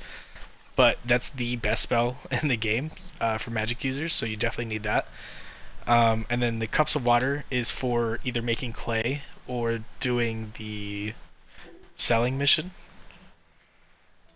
In your missions tab, there's one specific one that's like ridiculous, over the top. So you have to make 5,000 gold with cups of water, and a cup of water only sells for 10 gold. So you need to have 500 cups of water be sold to do that mission. So you have to wait for these things to make 500 cups. It's kind of a long time. But you could literally just mass produce water. Like you could replicate this over and over and over and over and over. Like have this stretch like all the way out and just do this a bunch, and then you could speed up the process. But I don't know. Don't feel like doing that. But that's the nice thing about this game. You can literally do whatever you want. Whether it be just basically turn it into a farming simulator and just play, farmer man all day, or you can just do boss hunting, do dungeon runs, everything. But that's what I love about this game. It's so versatile. You can do whatever you want. But yeah, so we covered getting merchants, doing the water, getting an iron farm set up other than using water. I don't know, is there anything you guys want to see? What is the red beam? Oh, that's the craft connector. So I just cover it up with the absorbers. But this craft connector right here, this is what allows me to... It acts like a Bluetooth machine, basically. So whatever is in this chest, I can beam it to a machine. So because it takes buckets of water to make cups of water, as long as there are buckets of water in here, that craft connector can shoot the materials to this cooking pot. Same concept up here is like... You can't really see it. There is a craft connector on here. But it's taking the wheat that's in here and letting the cooking pot grab it and make me wheat flour. And then the dropper shoots it back to the chest and absorbs it. See? And then I have aging facilities doing the exact same thing. So it's a little hard to see because everything's overlapped. But there's a craft connector on the chest pointing at the aging facility. The aging facility automatically makes the bioethanol. Then the dropper shoots it back towards the chest, and the chest absorbs it again. So they're all like kind of working together. And then below, and I have these all on my YouTube page, so if you want to see how I set this up, like step by step, you just got to go there and look for the beginner tips playlist. But I basically stack the wheat plots. The rotating saw cuts the wheat plots. The sprinkler re-waters them, so I don't have to do that. Then they get absorbed through the floor up into the chest. So that way this thing has always got weed in there. Wheat, not weed. And then the cooking pots make the wheat flour automatically because of the craft connector, and then the aging facility makes the bioethanol. It's pretty easy. And then over here is just my crops. It's where I can plant, like, I use peaches as my money. And the reason you want to stack your plots is to save on using seeds. So one seed's going to hit 16 plots in one throw. You just gotta look like at the direct middle, and then it'll hit like all the ones stacked. On PC, you can go higher. You can stack a lot more than I can. On Xbox, we're limited to like when the rotating saw cuts the peaches, there can only be 32 peaches on the ground at once, or else like any new peaches that end up on the ground deletes the old ones. So I have to like limit myself on how many I can stack. But on PC, you can stack like freaking 7, 8, 9, 10 times and have like an insane output of money very quickly. I couldn't get my auto heal farm working. Okay. There could be any number of problems. Usually it's because if you built over water, if you built over deep water, they may like be falling too far down because their healing radius is very small. It's like a really small bubble. And you can actually see what's like how far away the bubble is healing. So as soon as this one dies, you'll see a faint green healing area. Come on. See that bubble that expanded out like that? That's the actual radius of its healing. So if you're built in deep water, he may be sinking really far down. And then the bubble just doesn't reach anything. So what you can do is... I can actually show you guys again. Let me get the materials for it. Breeder. Stone floor.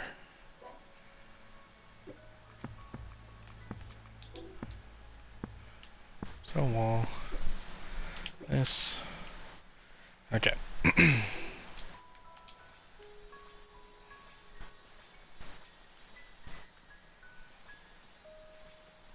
just show you guys away from everything else.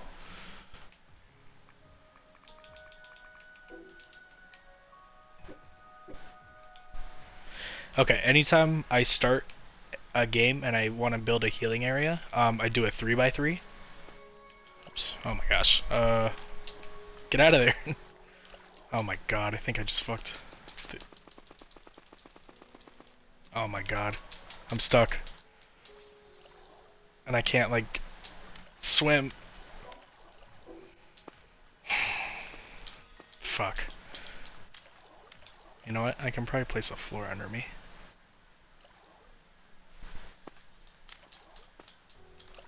And I can't dodge roll. Fuck me, dude.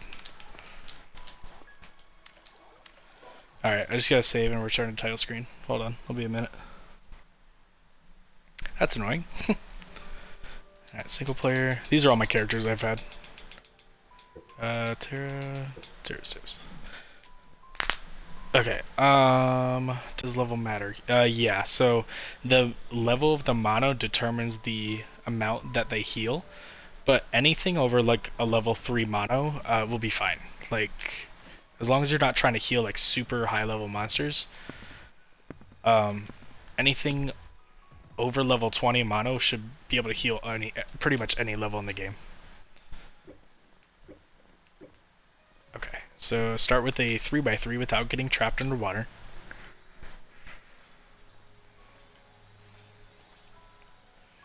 The middle square, I call this the kill box, obviously, because that's where you're going to drop your monos into. But there's a few things you need to know about it, because it's going to mess you up or help you if you don't do it right. So start off by boxing in the square. So I'm in the snap building mode, like where everything's lined up really nice.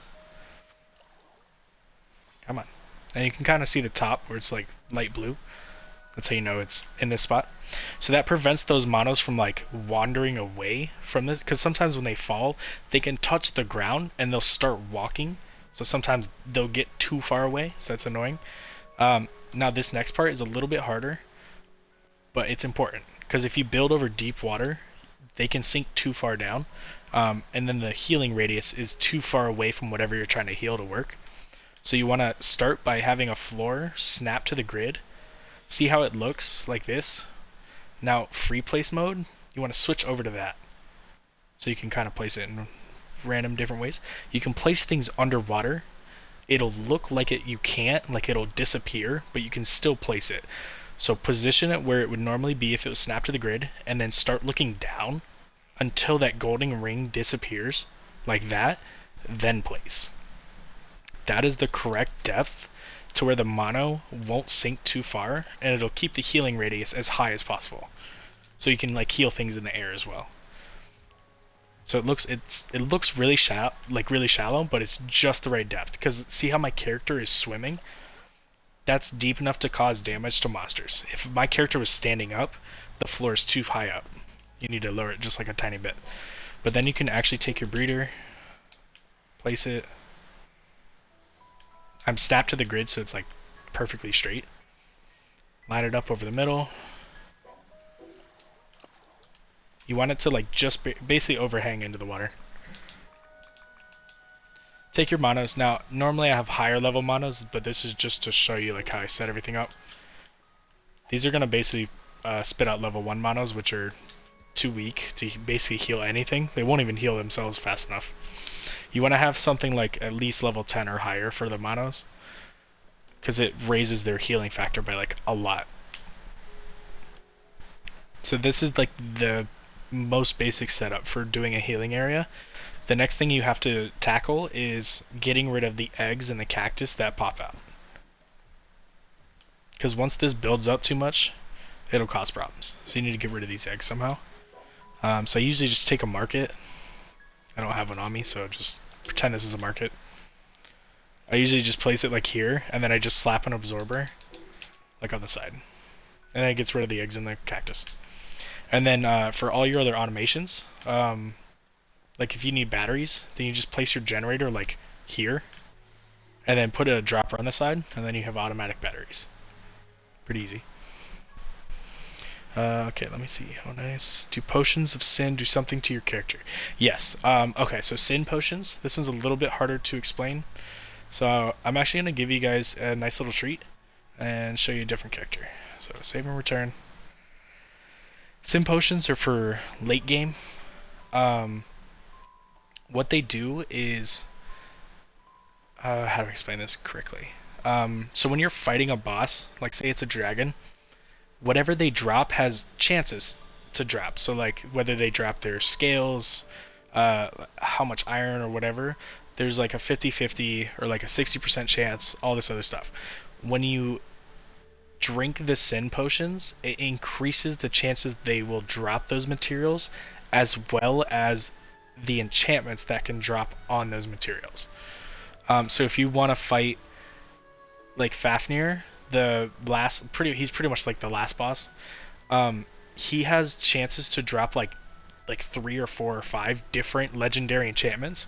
What you can do is drink that potion, and it'll almost force him to drop all the good ones. And that's basically all they're really used for. So going to my...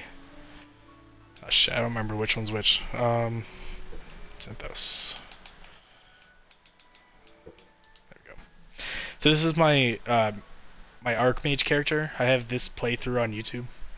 I didn't technically finish the goal I wanted to do, but I kind of got bored with them.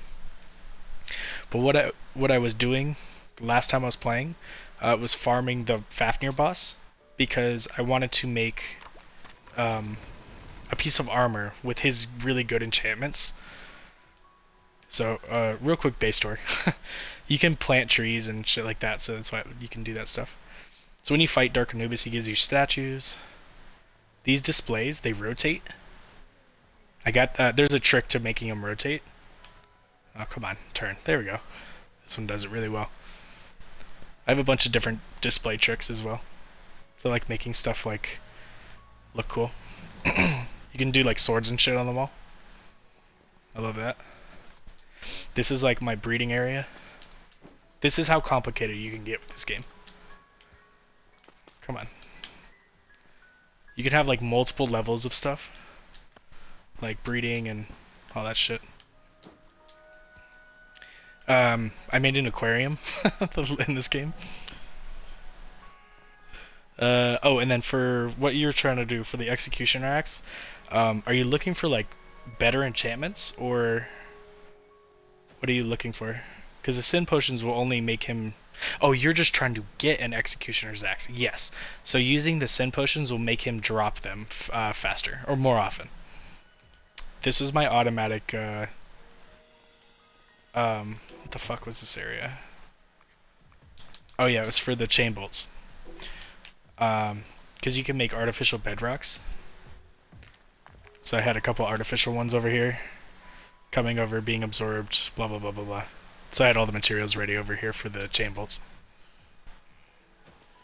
And this is my super long and extended iron farm. Or steel farm, actually. So it starts over here on the right, where the Greebanos fall in, they die in the water, and then they heal these guys right here. So that way Kevin's drop down, the iron gets sucked up, and then transferred to a chest, gets turned to iron. Same thing, drops into a chest, and then that furnace right there turns it into steel. And then I have steel right here. And since all the steel had a bunch of different dumbass enchantments, I just I did a dropper, then an absorber onto the washing machine, and dropped it into a chest. And I have a bunch of clean steel. So a super complicated way to just make steel. Oh, this was one of my personal faves too. I made an elevator. It doesn't work 100% efficiently, but it's still fun. And here's all my new business.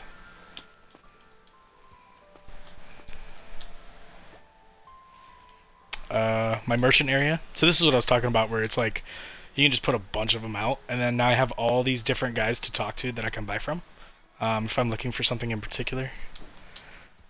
This is the same thing I had on my other base, wheat farm, but I already had so much that I didn't need to keep it up. Oh yeah, so if you're doing gacha coins, face two of them like really close. When you throw the coin, like stand off to the left a little bit, and you'll touch both and you'll get 2 prisms for 1 coin. That's really useful as well. I don't know why that box is there. And then this is my automatic potion farm. This one's I was really proud of. I had to stop it because I already had too many potions. But all you do is you take your... I don't have it on me. You place a Reaper right in the middle of the 4 of them, and it hits all 4.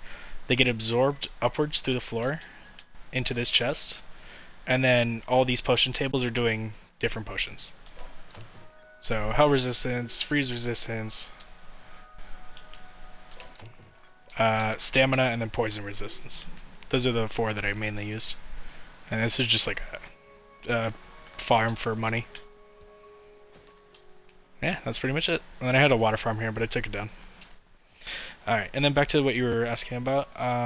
The triple enchant, I just want Kai 99. Okay, so what you're talking about is you just want him to drop the Executioner axes more often so you can quickly get yourself to Kai 99 Executioner axes. I gotcha. So you're going to need like 400 of them. I feel you. So what this guy's asking about right now, he wants to make 2 weapons. He's a dual wielder. So, oh, my character's hungry. So you can make your weapons slightly stronger by offering the same type of weapon over and over and over and over. So say I have like, I actually am doing it right now with this weapon. To make this staff stronger, I have to offer another of the exact same type of staff, plus then these stones, the refining stones, to make my other weapon stronger. And every time you refine a weapon, they gain 3 attack and 3 magic attack, always. And you can refine some weapons 200 times. So you could potentially gain 600 plus attack and 600 plus magic attack for any weapon, pretty much. Some can't be refined 200 times. Some are only limited to like 120 or 100. But the highest tier weapons, like the really good ones, they can go up to Kai 99, which means plus 199 times. I just say 200 to make it easier. But as far as this guy's case, he's asking for the Executioner's Axe, which is from a specific boss, the Lizard Executioner. This is why I label my islands as well. If I ever need to farm a certain boss, if I come back to a character I haven't played in a long time, there's a Reaper right here. That's the Grim Reaper though, that's not the Axe guy.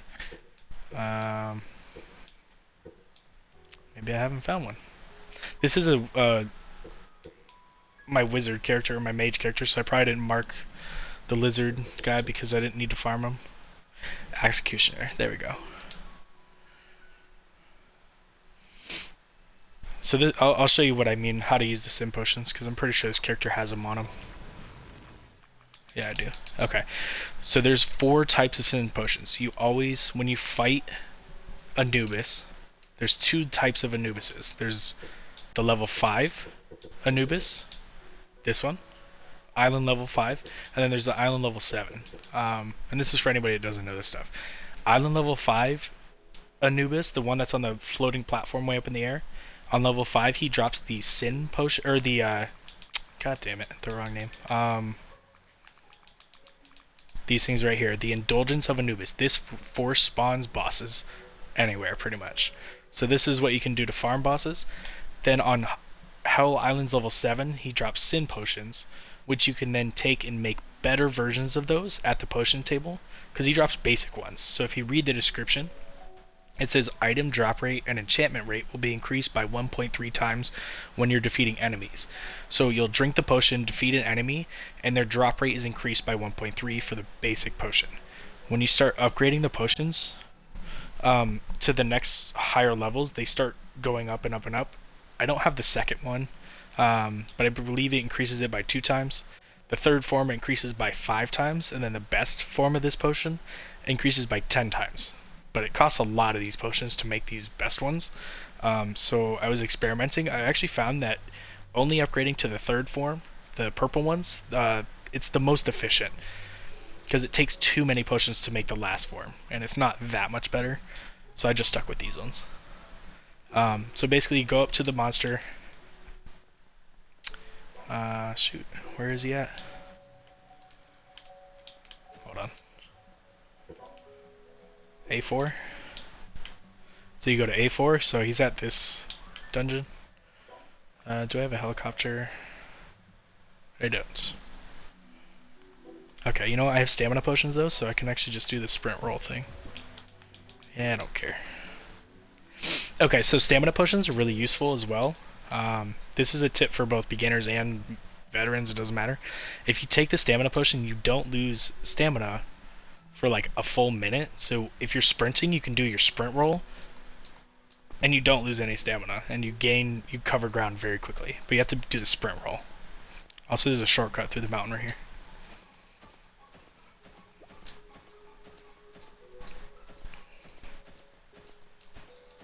And then once you start losing stamina, pop another one. There you go. And you can quickly travel pretty much anywhere. This is the Executioner. So once you find where a certain boss spawns, he'll always spawn in that dungeon. So you know you can come back later and farm him. Alright, let me read while I'm running through this. Been using the Arabian Night Sword, which I only found 3 of. Better way to find... Oh, those are just random. You have to get them on out of the red chests on high level islands. Those are just a random thing. Unfortunately, they don't have like a specified drop area, so you can't really farm them. I don't know if they drop out of the equipment gacha coins. Actually, I don't know about that. Could possibly get them from that, maybe. Although I'm not a big fan of the gacha coin system, just because... Well, that's not a fucking Executioner. Alright, well. Hold on. Do I even have the right stuff on? Yes, I do. Alright, so Poison Resist works against bosses as well. Lowers the poison damage. Let me just fight her really fast. It won't take that long. I just gotta... It's been a minute since I used this character. Alright, let me just Ice Beam her. She's level 128. I might actually have to be a little serious.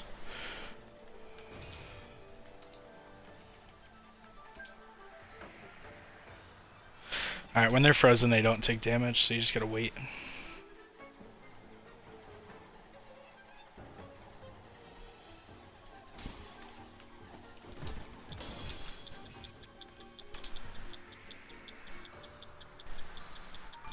There we go. She's dead.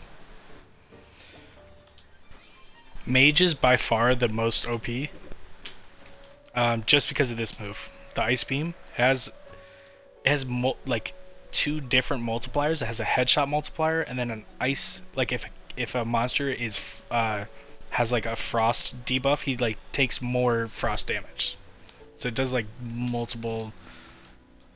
It has multiple multipliers on it, so it's really really strong. So if you can land headshots with that move, you're gonna kill things very quickly.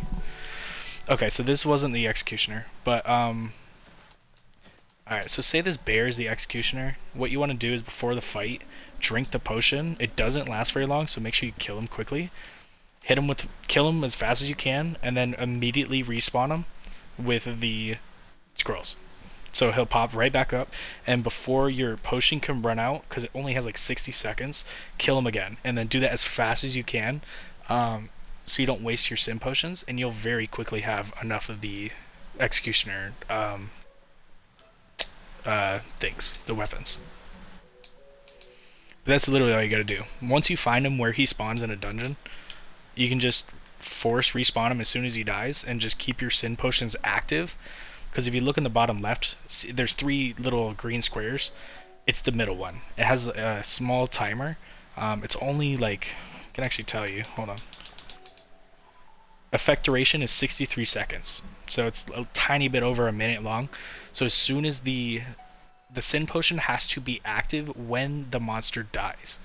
It doesn't matter if you drank the potion like when he was alive and then you killed him after the potion was like not in effect, it won't take effect. It only has to be active when he physically dies. So that's how you quickly like get. You fight Anubis a couple times so you can get enough scrolls and enough potions to make a few of them, and then you can just go farm whatever boss you need to very quickly, and then get yourself really strong gear from that boss, and then go back and fight Anubis more. Until you have a whole bunch of the scrolls and a whole bunch of the sin potions. I think you can pretty much farm whatever boss you need to get whatever. Like I was fighting Fafnir, so here's a couple examples of his drops. Like Eruptive Fafnir, that's his basic drop. So when you start using the sin potions, he could start getting greedy and eruptive, or like Heavenly Fire, incinerating greedy. That's probably one of his better drops. Or Embracing Treasure, Incinerating Eruptive Fafnirs, that's 4 different really good enchants. So by using the Sin Potions, you not only increase the level of enchantment that is dropped, but you also start stacking multiple enchantments. Instead of just having 1 or 2, you start having like 3 and 4. So those Sin Potions are really, really useful. But it only works when you have to drink the potion and make sure you kill it before the effect is up. That's all. Oh, you can also catch bosses. Forgot I had a bunch of these guys down here. I actually have a pet executioner on me. Boop.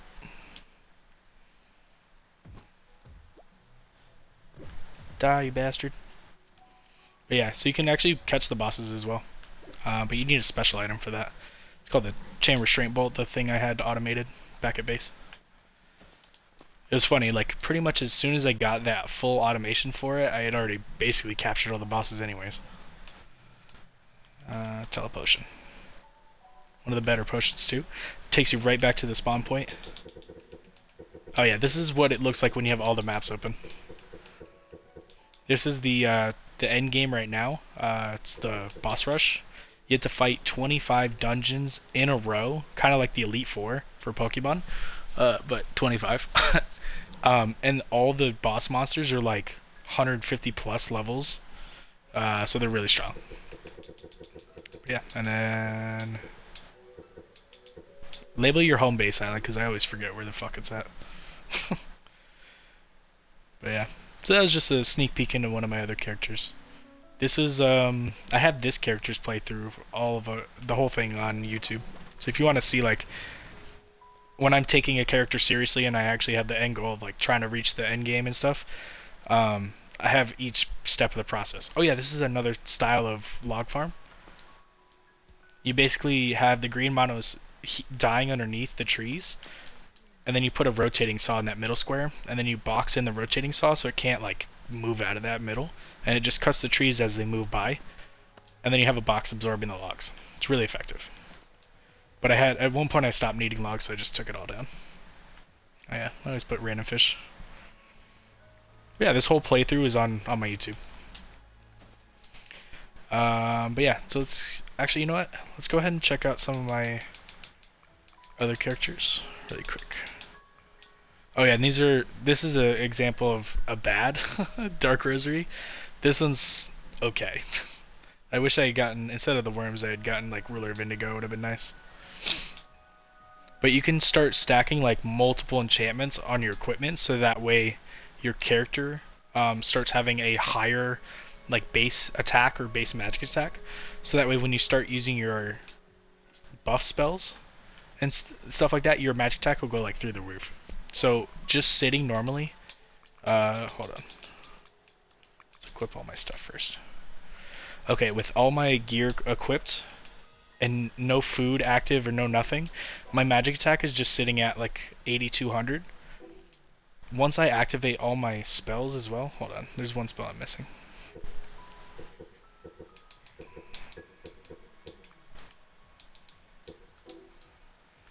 Okay, once I activate all my buff spells,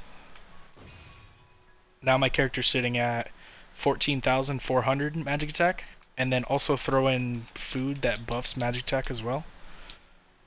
Like this one. I'm at 14.5. It's not bad.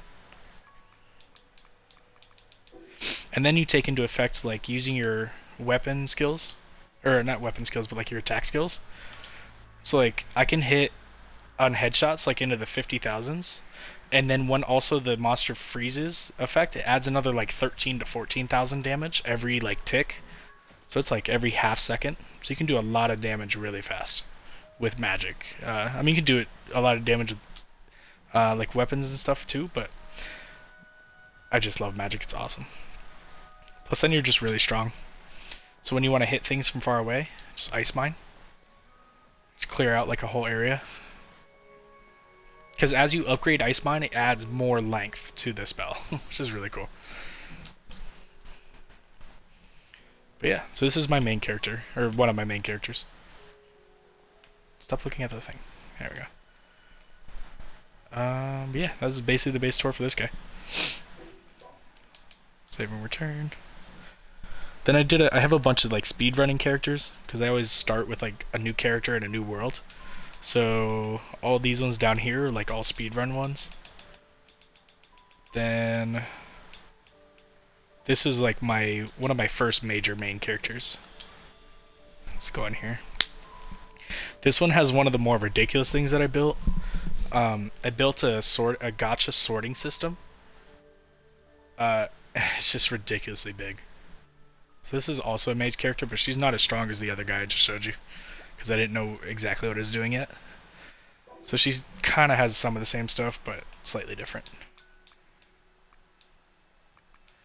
If you ever want to see your whole build all in one page, you can just pull up that little picture. And then on the right it shows you all your percentages that are increased and stuff like that.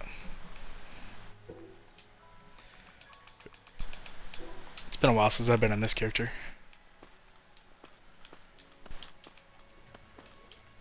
This island has a much crazier home base than my other ones, because this was the character I was learning everything on, so like I literally just built everything right next to each other every time I learned something new. So there's one of my first log farms. It's pretty basic. You just have the green monos underneath dying, so it heals the tree so it doesn't completely get chopped down. Rotating saw hits the tree, produces logs, chests. I had a rubber tree at one point, so that's why I had rubber here. Bunch of logs and shit. This is a battery farm. Same thing, you just have green monos dying in the water. You can just get like an insane amount of batteries really quickly. What else did I have? Oh yeah, I was really proud of this part. It looks a little complicated, but basically underneath is where all the healing is happening. Ah shit, I hit the teleport pads. So you have the green monos falling in the water. This is the guy that makes me a bunch of money. So the jack-o'-lanterns produce pumpkins. They sell for a high rate. It's hard to see because there's so much shit, but they're being absorbed into the market that's above it. And then above this area is another healing area. I had boars going at one point. I used to have a Kevin here for his iron. Back in the day, their bodies didn't disappear like the people, so you had to like fling them away from your base so it didn't fuck up the other shit. But you don't have to do that anymore. They fixed that in an update a long time ago. But I just felt nostalgic and I kept it. So all his materials would spit out and come back on this conveyor belt, but he drops like eggs, leather, and iron. So I had a sorting machine. Like the leather and stuff would go into this thing, the recycler, have that shoot out and collect here, gather those. Like the iron would get sorted through, so it'd end up here. So I could just come over here and grab the iron. Now every once in a while some stuff did slip through, but it's fine. This is my iron farm.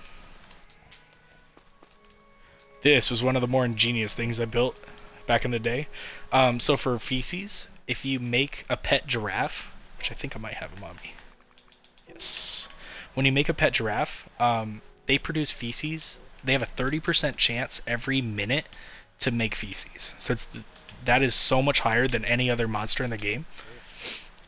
Everything else only has a like 5% chance every 30 minutes. So if you just position them here and then give them the wait order, the wait here sign, he'll just drop feces, get absorbed through the wall into the chest right there. It's craft connected to the ager, which makes the fuck is it? This shit. Saltpeter. Then you can take the saltpeter and turn that into black gunpowder. Because you need this for advancing the age, like to the second to last one. So this is the easiest way. Just having a pet giraffe is the fastest way to get poop. And this is another area for killing. I always end up having like my crafting room be like all together. This is all just completely full of stuff.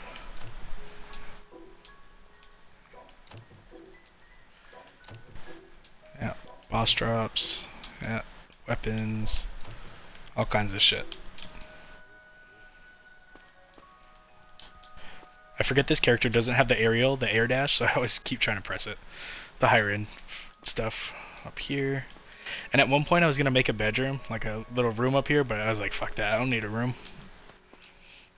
And then this is one of my earlier stages of farming, like trying to figure things out. I didn't realize that you could go upwards and stuff, so this is how I did my automatic bioethanol before. It was just so nuts. So you just have a bunch of craft connectors, go into cooking pots to make the wheat flour, and then the aging facilities and shit. It was a mess. Looked cool though. This is just for crops down here. Built little things so I could see how it was doing. And then as for, oh, water. These are, the chest must be full. Yeah, oh, Jesus Christ. So you basically just plant a bunch of wells, throw droppers on them, have the chest absorb it, and then craft connect to a bunch of cooking pots. So this chest right here just should have a fuck ton of water. There you go. Then I did that down here as well. Maximize my space. And then there's cooking pots and shit inside there. So I had like two different water automations going. And then the truly ridiculous part of this base, the gacha system. So the way this works is when you find these coins, there's three types. There's the regular gacha coins, there's the equipment gacha coins, and then materials. So this can drop both types. So a gacha coin can either produce a piece of material or a piece of equipment. This can only produce equipment such as weapons or armor, and then these will only produce like, you know, stone, anything that's not a piece of armor. So if you're looking for something specific, you have to go through there. So just for an example, I'll throw in a bunch of coins. Take 30. So the multi-sling, this is mainly what this is used for. So you just literally put the coins in here. And I have the interval set for 5 seconds. So every 5 seconds, it will load a coin and throw it. It'll hit the machine, produce 2, absorb into the chest. it'll spit it out into another multi-sling. So then it shoots it out into the ground and turns into an item. And then this is the behemoth that I made to sort every item that could possibly come out. It's so big I can't fit it all on my screen. I could kind of fit it on my screen. But I covered it with walls because it was so ugly. But it literally is just a bunch of sorters and then giant chests. And everything has a spot. Come on, get in there. It is just ridiculously big.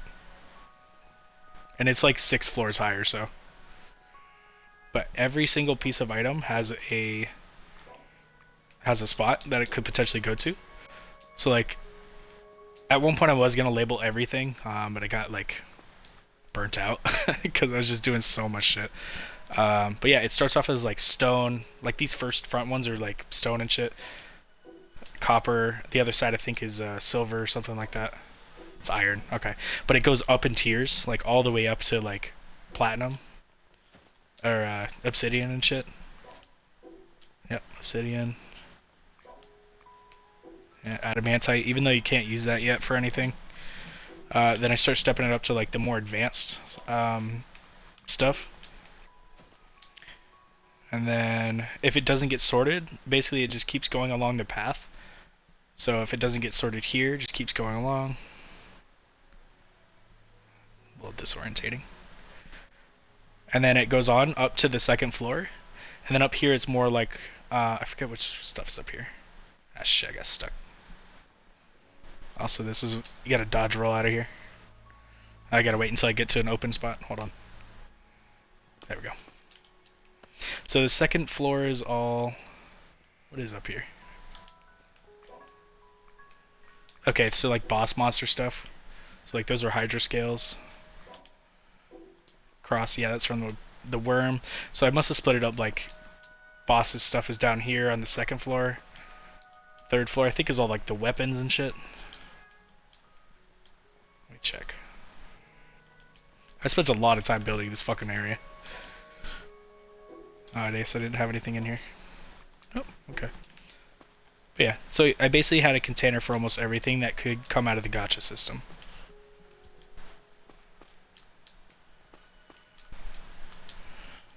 Yeah, and then if it didn't get sorted, I just had like one last container at the end where I was like, alright, this is shit that I either didn't have the room for or couldn't get sorted or something. Or the box is completely full and I have to go check it. Yeah. Just a ridiculous sorting system for something I ended up not even using. Because I don't really like using the gacha system to make armor. I like knowing that I can go to a boss and fight him and he drops specific enchantments, you know. I like that system better than just basing everything on RNG and luck. And then this was for like just like a building thing. Like a little competition. I wanted to make something that was just not a square, so I made an octagon. Except for the attic is just a mess with everything clipping. But you can actually like intersect objects so you don't have to actually build in a square. It's pretty sick. Thought that was nice. Oh, and you can like put the trees in displays and change the size of the trees so you can make them look like bushes and stuff. That's how I did all these trees over here. There's an item called the semi-transparent install type tiny item stand. It's such a long ridiculous name. It's just a sticker. So you can put whatever you want like inside of it and it displays it. So if you put a tree seed in it, it'll display the full tree. It's pretty sick. Oh fuck, forgot I don't have air dash. But yeah, this is like one of my first major characters. I had a couple before this, but I like deleted them because I wanted to start fresh.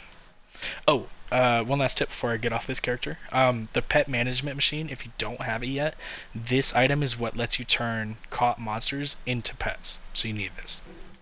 It's pretty sick. And then it acts like, if you ever play Pokemon, it acts like the PC system. So you can actually store a bunch of pets in here, like up to 85 of them. So yeah, you can go nuts with having a bunch of pets. It's awesome. Oh, and then this area was one of my first attempts at making an automated potion farm, but it failed pretty bad. Like, some of the shit didn't get absorbed. I couldn't quite figure out how to get automatic potions yet, so I had to watch a couple videos. It's all good. Killing area and shit like that. But yeah, this was like one of my first major base areas. Oh, come on, get up there. I just always have liked the aesthetic of using the like stone as like the foundation, and then like wood floors, um, and then like these walls, the plaster walls, and oh, Jesus Christ, and then these ceilings, scale roofs. They just look so nice together. But yeah, this is one of my major characters that I played for a long time. And then I had a couple characters I used like with friends and stuff. But the main character that I last played on was that Zinthos. That was the guy I had on my YouTube. And then I think I had Metreon. I think she was the first. This character is the first stream I ever did. Back when I didn't use my microphone. Dual wielding character. This is not that character. It is this world, but it's not the same character. Hold on. Damn it. I should probably go back through and check which characters I don't use anymore and delete some of them. I think it was this one.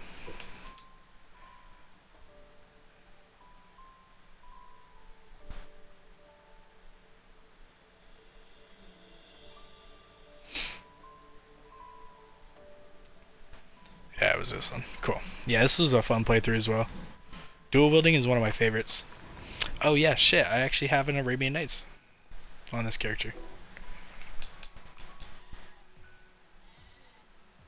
Oh, also, if you're still in here, Wubby, you can actually take the Arabian Night over to the enchanting table. If you fought some of the boss rush and you got some of those scrolls, you can use it on here to get a bunch of good enchantments on it as well. Yeah, I put Thief Boss, Giants, Dangerous, and Victorious. It's not bad. It's not the best, but a whole bunch of extra attack. And then I do have an Executioner's Axe that I use on this character. Not great though. I didn't upgrade at all. That's bad.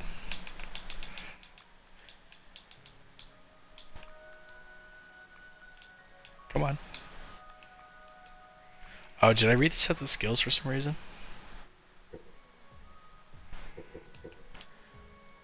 Oh wow, I'm an idiot. I didn't put dual wielding back on.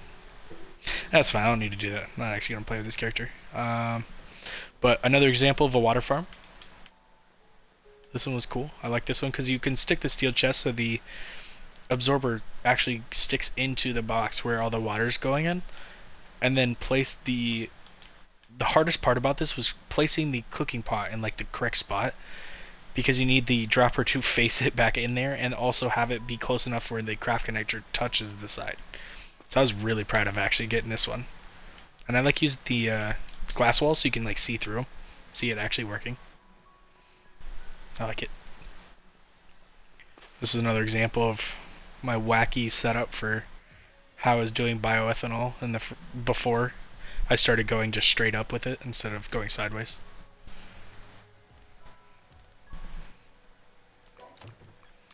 Launch bio. What else? What else? What else? Oh yeah, this is me getting closer to how I do it now. This is actually pretty damn near the same. But I start with the healing area. I do a couple breeding stations on either side for whatever purpose I need, whether it's to kill things for their materials or if it's to breed something to get a bunch of it. And then I set up the jack-o'-lantern on the livestock machine because he produces pumpkins at a very high rate. So you just put like 10 droppers on the side and he'll make you rich in no time. Yeah, so those 400 pumpkins are selling for 1.1 million which is not bad. Then right above the healing area, I have my log farm again. It's pretty much almost exactly how I have it set up on this, what I've been doing. Whole bunch of logs, straw, coconuts from the palm trees. Same thing over here, healing area. But I was using this specifically for elephants, because the elephants are so fucking big that you need like its own. Like I had to lower the floor because they kept just climbing out, so I had to build them their own special killing area. Took me a while to set that up. Another potion farm, but at a certain point, you end up getting so many of the potions, like you're never gonna use 200 frost resist potions. Like there's no way you're gonna use that many, unless you just have your character just sitting in the frost zone for no reason. But yeah, this is a nice little base code. This is a peach farm again. And then the reason I have so many Anubis out is because, or Nubai, whatever you want to call them, there's an item that you need. I don't know if this character has any on him anymore.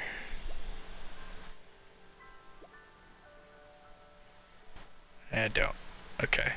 Okay, so when you fight Dark Anubis on the Hell Islands, he starts at level 1, and every time you kill him, he goes up 1 level until eventually he'll be so strong you can't kill him, which is not good, because you need to farm him for the scrolls, and then also the sin potions, so you can farm bosses over and over.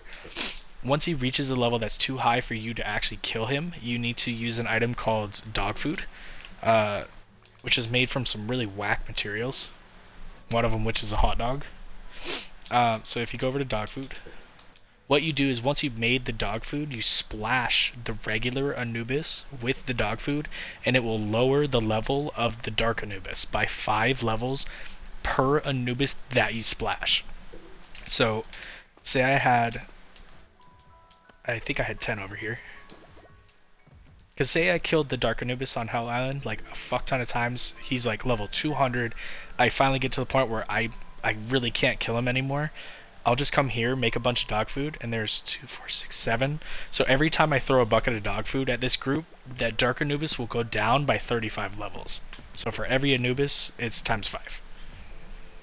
So that's how you kind of like manage like how strong that Dark Anubis is. Because you want to be able to kill him really quick. And then the stuff to make dog food is kind of dumb. So it's just a bucket, 3 hot dogs, a hell chicken. That's not a regular chicken, that's a hell chicken. And then a skeleton lieutenant. So you have to catch both of them and then breed up a bunch of them. Yeah, it's a hell chicken. You can breed hell chickens into the skeletons to then make yourself a bunch of the dog food. It's kind of a weird selection of items, but also build your base near Fergus, because that blacksmith guy, every single hour he'll offer you that 1 log for a slate of growth. So you can farm them that way instead of having to do a bunch of dungeon running. Also, these conveyors I'm running on are the high speed conveyors. They're twice as fast as regular ones. And then in here, this island is on game difficulty. Oh, I did put it back to normal. Okay. At one point it was on very hard. So I had to put my iron farm in here because the lava inside dungeons is a 1-hit kill. Does like 1,000,000 damage in a second.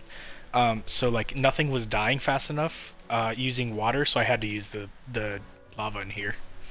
Which is why I suggest any newer players play on normal difficulty until you know how to play the game. Because the very hard and hell modes, all they do is increase the health and damage of all monsters. It doesn't change anything else. So it just makes everything into bullet sponges. So then it messes up your automation. So like these guys, they would fall in the water and they wouldn't die. They had so much health, they just couldn't die. And I couldn't make a farm out of anything because nothing would drop anything. So I had to figure out like, okay, lava does an insta-kill. And I was able to get it in here. So this is all super complicated, but basically the crocodiles drop iron and fangs and shit like that. The only thing I wanted was their dangerous iron. So I had a bunch of sorters, like leading this stuff I didn't want, although that's not supposed to go over there. Hold on.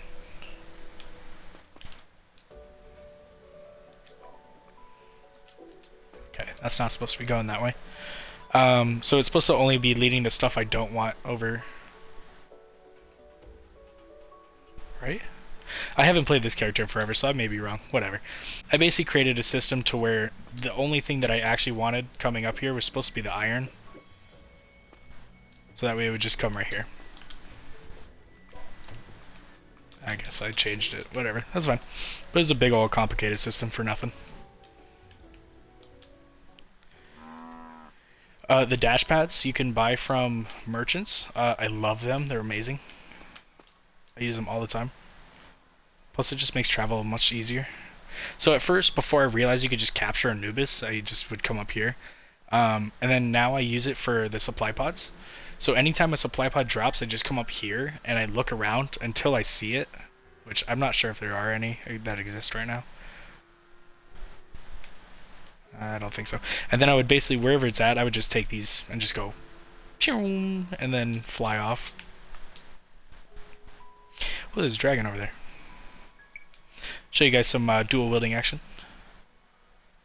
So the reason the glider is yellow, this is actually the trick glider. You have to unlock the blueprint for this glider by doing the deep sea fishing. And every second it should heal me, but I don't know why it's saying 0.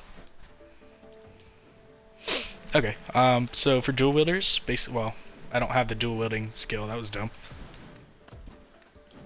You have 3 main buff skills. So it's going to be Battle Hymn, Berserk, and then Backwater Formation. Now, my defense is going to be crazy low because of those skills, so I don't want to really get hit that much. But my attack is going to be way higher now. It's at 9,000. It'd be like closer to 20,000 if I had the dual wielding skill and I had my other sword equipped. It'd be much higher than that. But your enchantments are what make you strong. So when you have a build with a bunch of like really crappy enchantments, you're gonna do like almost no damage. But if you start getting a bunch of enchantments that work together, you'll be able to hit really hard. Now I'm struggling to fight a level 28 dragon. I don't know why. I haven't played this character in a hot second. And her skills are not correct. I didn't have dual wielding, so I don't have the other sword to use.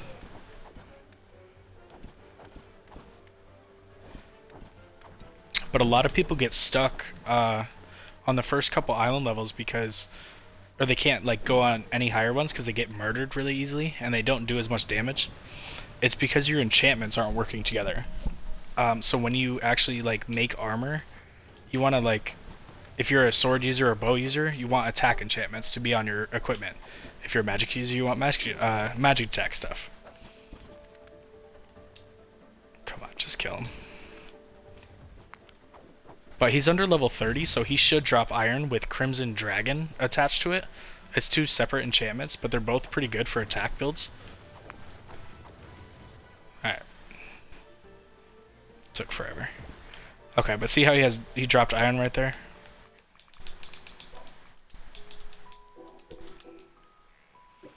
Okay, Crimson Dragon Iron Ore. That's 2 separate enchantments. If you look in the description box, you'll see where it like kind of describes what they do. They only take effect once you make a piece of equipment with those enchantments, and then you're holding that piece of equipment. Let me get out of here. I'm taking heat damage.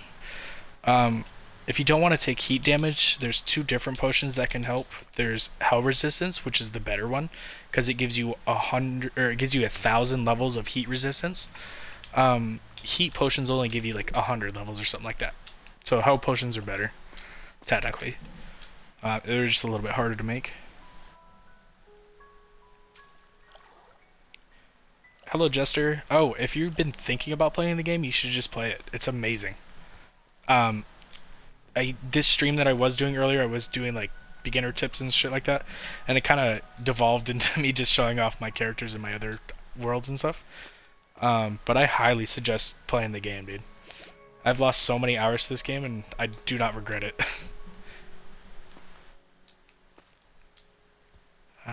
But yeah, so what I was saying about like the enchantments is, so that iron I picked up, Let me make sure I'm only holding that iron. So when you go to smelt the iron, you want to only hold the iron you want to use. So I'm holding all this other crappy iron. Just store that for now. When you go to smelt it,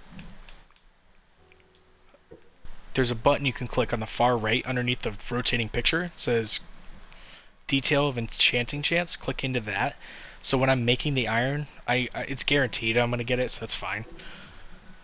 Now when you go to take the iron and make a piece of equipment with it, you're going to be using other materials as well. So like for example, if I went to make the iron rings, it takes a couple of iron and then a couple of glass. So you want to take your glass. Shoot, where did I put it? Oh man, I don't remember on this character where I put stuff. I know I have glass somewhere. Did I really not have any glass? Alright, I guess I can't use iron as an example, or iron rings. Do I have leather? Yes, I do. I use dangerous, that's fine. That's actually a good example. Dude, stop going into chest. Okay. Say you want to make a piece of armor. You need... So let's use this as an example. It takes 20 ingots and 20 leather. So when you go into the chances, it's going to take 20 of that crimson dragon. So this and this. And then it'll take the 20 dangerous. So this is how you start combining enchantments. Is getting more than one on like a piece of armor. Now the reason it's at 60% and then 55% is the number of times that the enchantment shows up. So there's 40 materials total that this armor's using. 20 of the iron and 20 of the leather. The crimson and dragon only show up 20 out of the 40 times. But because dragon is a purple enchantment, it's less rare than the gold one.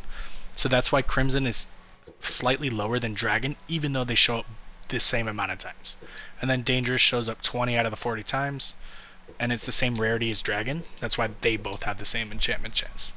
So when I go to craft this, each one of these enchantments only has that percentage to show up. So I could end up with something with all three, a combo of the three, or literally something with none of them, if I'm really unlucky.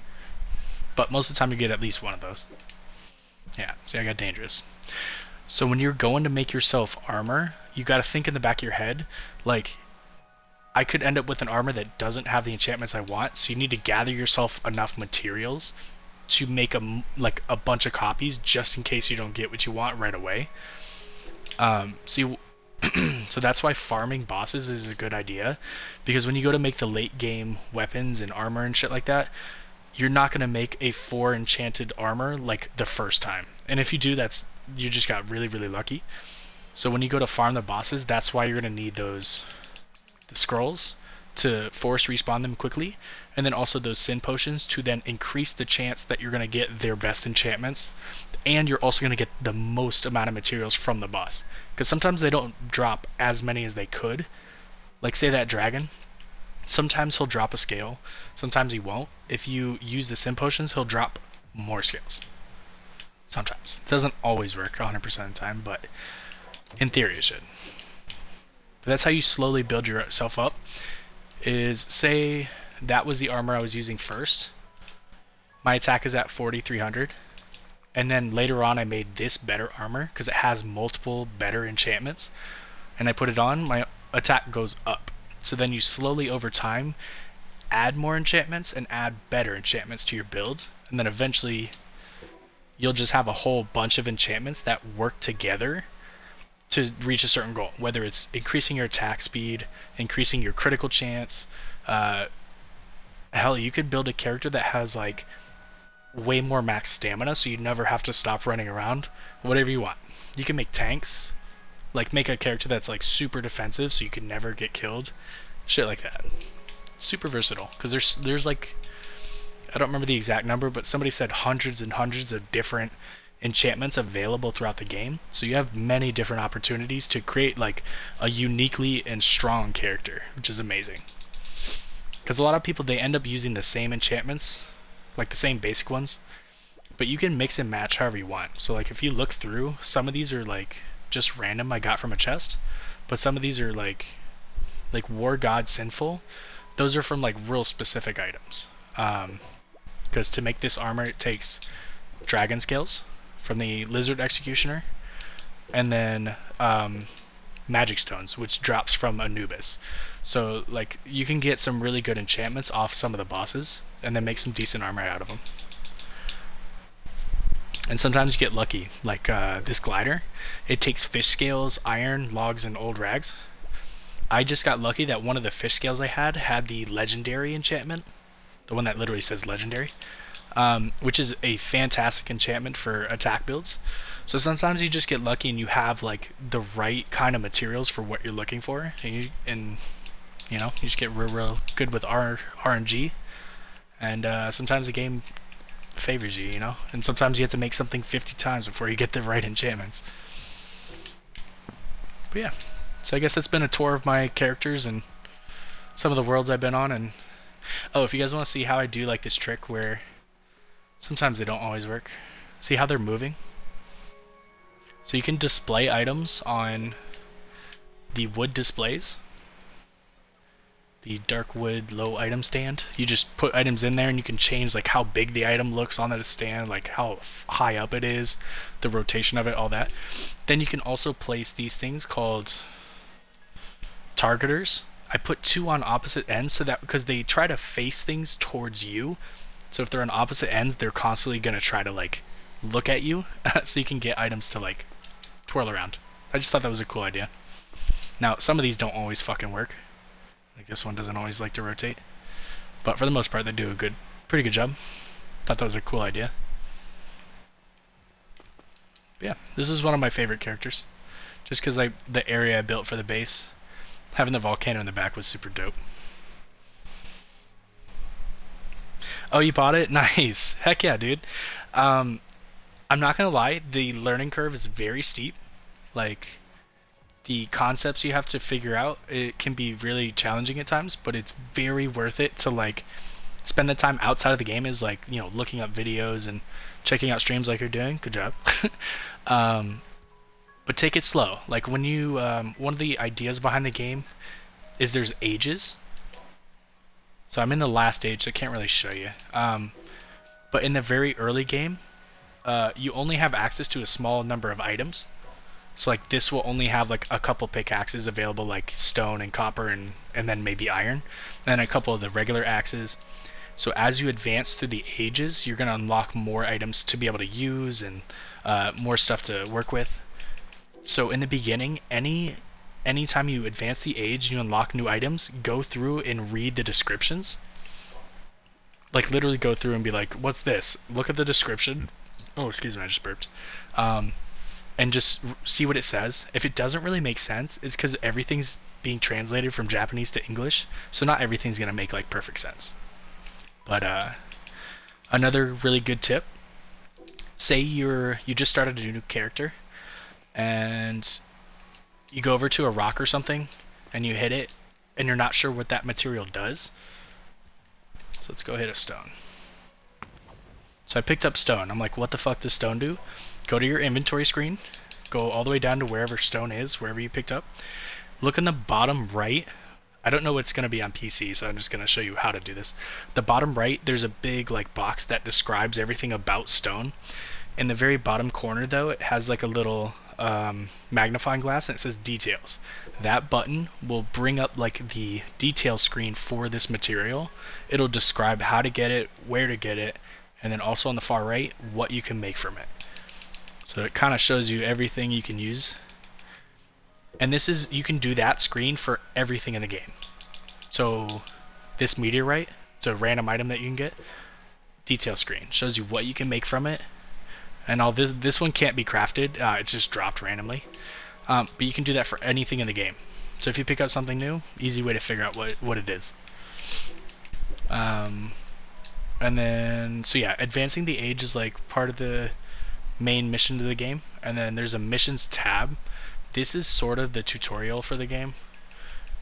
It will go through and teach you like how to find herbs, how to do the enchanting system, all that kind of stuff. Make sure you go through these. At first they're a little confusing, but the more you play, the more you'll be like, oh, okay, I know what that is. But this is important because this gives you more inventory space, more skill points, all kinds of stuff. Yeah, it's really cool.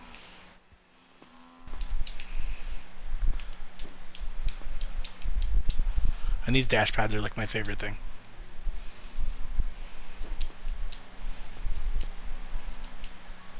Pew!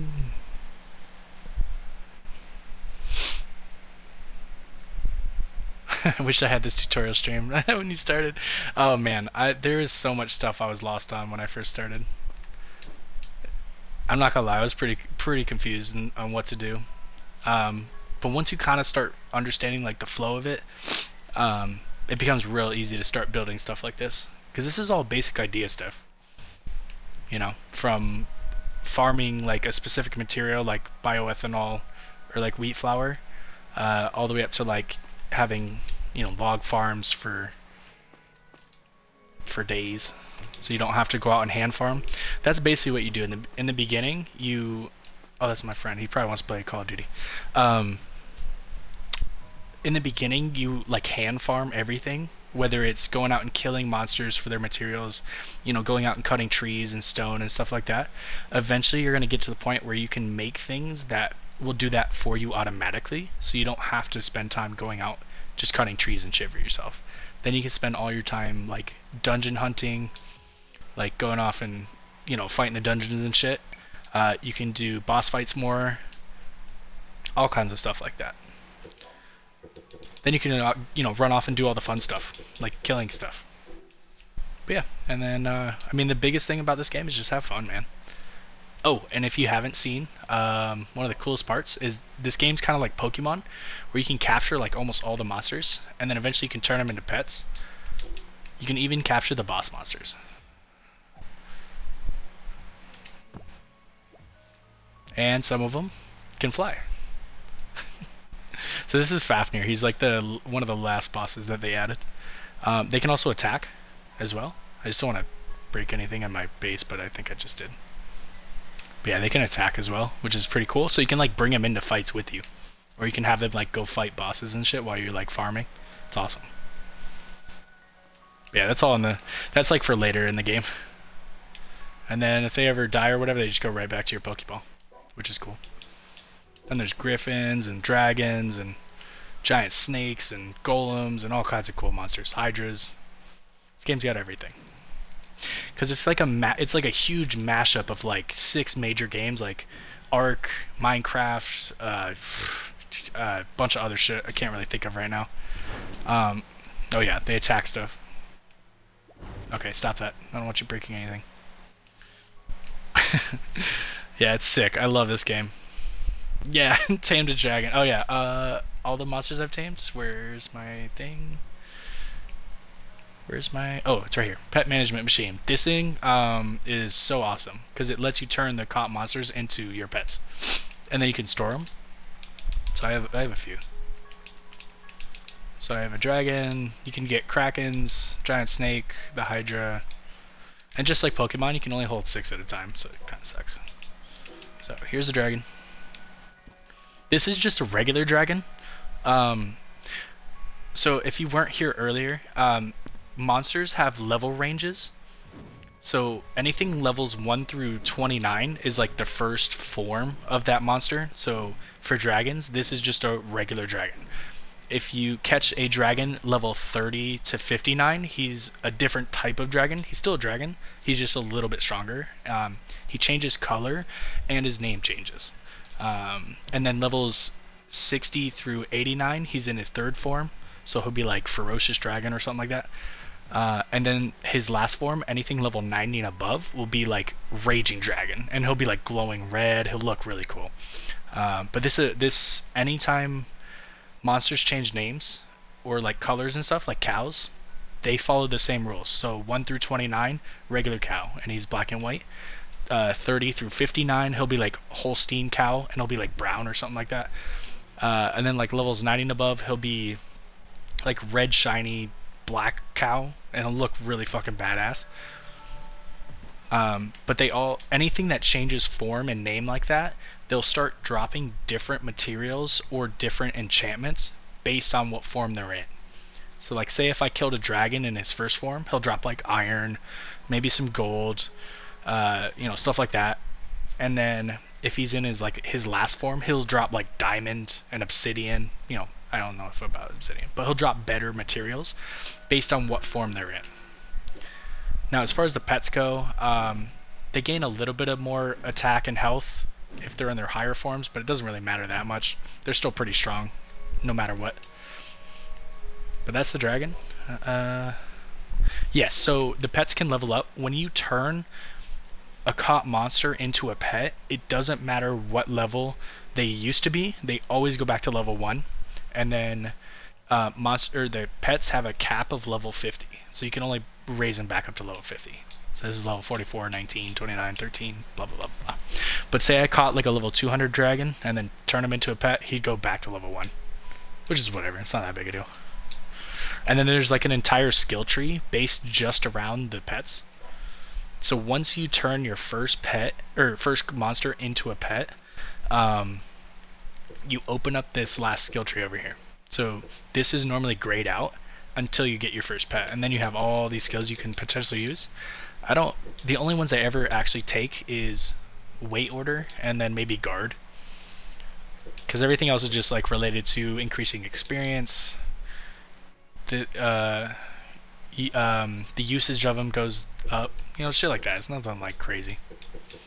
So I don't really ever use them. You can buff their defense and attack and all that shit, so they could be stronger. Yep, slightly increase their attack. But you gotta remember, this is gonna take your skill points, so I'd have to sacrifice, like, this character's a dual wielder, so I'd have to sacrifice levels somewhere else, potentially making myself weaker just to make my pet stronger. You're gonna be always way stronger than your pets, except for like early game. If you can get pets and you still haven't really got good armor and stuff, they're gonna outclass you until you start getting good enchantments. Like some of this stuff. This is like mid-game tier armor. This isn't really that great. Some of these aren't that good. But yeah, so pets are pretty useful. Mostly I just use them for like getting around, like flying and shit. Not so much fighting, because most of my characters I can get strong really fast. So I'm stuck on base building. Oh yeah, the base building part. Most of the time I'm more function over form, so I just kind of like slap down some floors and I slap down some buildings, just for the function of it. But then like later on, like once I built a bunch of automations, I'll go back through and like kind of make it look a little nicer. Like add some walls, add these. This is like my favorite corner. This is where I load in this island, so I'm like this when the screen pops up. Looks cool. I always display these things. The 3 dragon scales, all that shit. Kind of like an Ark, how you can like display like the heads of the monsters that you beat and shit. Super cool. But yeah, if you want to see like this character, this was actually the first playthrough I posted to my YouTube. But I stopped after a while, so. Yeah, save and return. I haven't played that character in a long time. And then the more recent playthrough, I've been doing like speed runs, just because change it up. I would take a brand new character in a brand new world and go from like literally nothing to the last age as fast as possible. And the fastest I was able to do was 4.5 hours. So I was pretty proud of that one. And I think I did that with this character. Speed, fauna, yeah. I'm pretty sure it was this character. It's actually not too hard to advance the ages.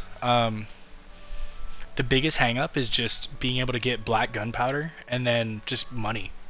Everything else is pretty straightforward on how to get it and where to get it from. Yeah, it was this character. So for the speed runs, basically I don't spend too much time on the beginner island. I very quickly transfer to a new island so I can have access to iron. So that's my iron farm. There's an iron node way up there. I have a couple mining machines, and then the conveyor belts just bring the iron all the way down here. And then this chest, well, when it had the absorber on it, it would grab the iron and then craft connect to a furnace, and then I just basically had iron all the time. Also, you need like 40 something million to advance through all the ages. So this is my like extreme money farm. It's just a whole bunch of jack-o'-lanterns and the livestock machines, and then a marketplace. But yeah, made like 3 million something every 5 minutes. Pretty standard bio farm, just to open some maps.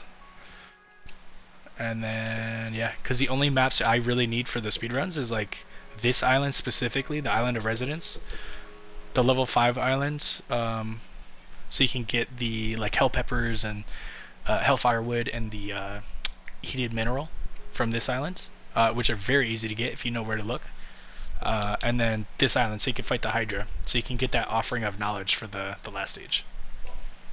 Boom. Yeah. So I was really proud of this run. I was able to get under 5 hours. I was really happy. But yeah, do you guys have any like questions on like? Because I'm kind of opening it up now. I don't have anything else I was really gonna do for this stream. So if you wanted to like ask questions or have me show you guys like how to build certain things, let me know for sure.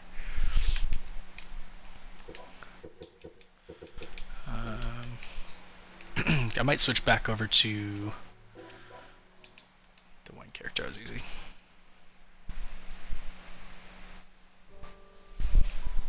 How do you automate stone and wood? Okay. So I kind of broke it down in my head, like the way to figure out how to. It's Terra. There we go. The way to figure out how to automate something, because you can automate damn near everything in the game, whether it's a material or a boss or something.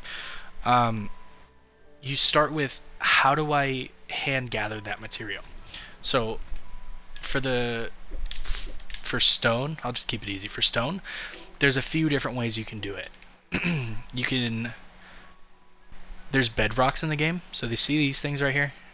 These like little cookie things. These are bedrocks. So whatever is in them has a lot of health.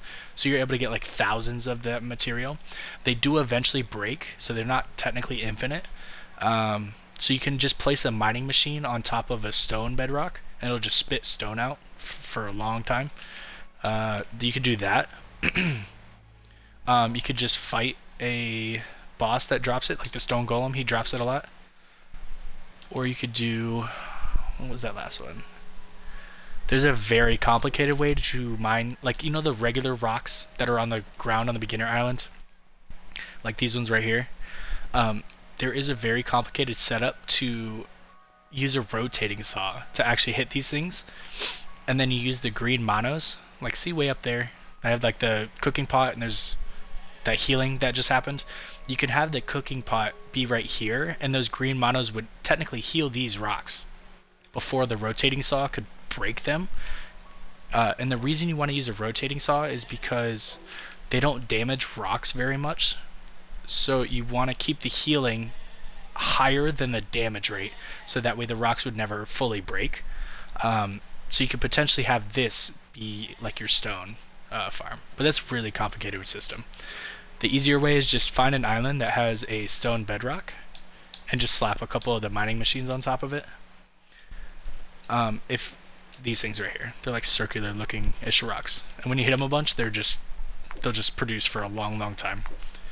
And then when I'm talking about mining machine, it's in the workbench. That will just like drill over time and just produce items, and then you can just have conveyor belts lead that stuff back to your base, like have it literally in a line go back to wherever you want it collected. As far as trees, that one's a little bit more complicated for log farm, because you have to make an actual tree. You can either plant one or just use one that already exists, but you have to heal the tree, just like I was explaining with the stone. You have to heal the tree before it's cut down. So I actually have one of those built right now. So let me actually pull this really quick. So I have a healing area set up. Green monos are on the breeder. They're falling into a little killing pool. He's taking damage. And when he dies, big healing radius. It's about like a 2 square wide. So the bear on the generator is being healed. If I had something up here, these guys on the breeder would be getting healed. But then also this tree that I planted up here is also getting healed. It's a little complicated. Let me pull some of these walls. Don't be too worried about the chest with the absorber going through the floor. I can explain that. But you plant your tree, and then you use an item called nutrition supplement, which is right here. It's sulfur, feces, water, and bone, so it's a little hard to get. Sulfur's inside the abandoned mines or volcanoes, so it's not too hard to get. Feces is just on the ground. Water is made in cooking pots, like this. So you can just get you can actually set up a water farm. So you have wells that you can, when you place the first one, you jump, place the second one in the air, then you can put droppers on them, have a chest with an absorber, and then you can use a craft connector. See this thing? It looks like a radar dish. Put that in the chest, and it beams the water over here. I can't click into it. Same thing up here. So you can. That's how you automate making things. But basically, you would just plant the tree, splash it with that that supplement shit, and then it fully forms a tree. Because when you plant the tree seed, it'll be like a tiny little tree. And then it won't produce anything until you grow it with the nutrition supplement. And then I use the reapers to hit it over time, and then the chest above it will absorb it, and then you have blocks. And actually, last stream, so beginner tips number 3 on my YouTube, not number 4. This one. I think I showed how to do the log farm. Now you can do it in a different way. Earlier in the stream, I was on one of my other main characters. I used a conveyor belt system for that. It's still like the green mono's healing from underneath. This middle square would just be a rotating saw, and then you have like conveyor belts going in a circle with the trees on it, so that way it'll pass by the rotating saw to cut the logs, and then you just have a chest absorbing it somewhere. That's another way you can do it. So it's not too hard once you understand like how to get the item, whether it's stone, sand, or logs.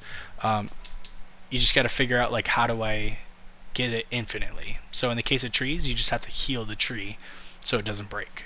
Now I could still take my axe right now. If I chopped it a couple times, it would still fully break, and then I'd have to replant the tree and stuff. But the idea behind it is that these reapers don't damage the tree enough, fast enough, before the green monos can fully heal the tree. So I basically have a forever tree. Now it doesn't produce very many logs, but over time I won't, eventually I won't need too many logs, and then I'll never, and then this chest will just be completely full of logs forever. But yeah, you guys have any other questions?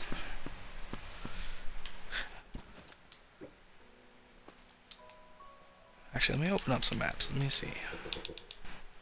Cogs. Actually, do that. Let me do that.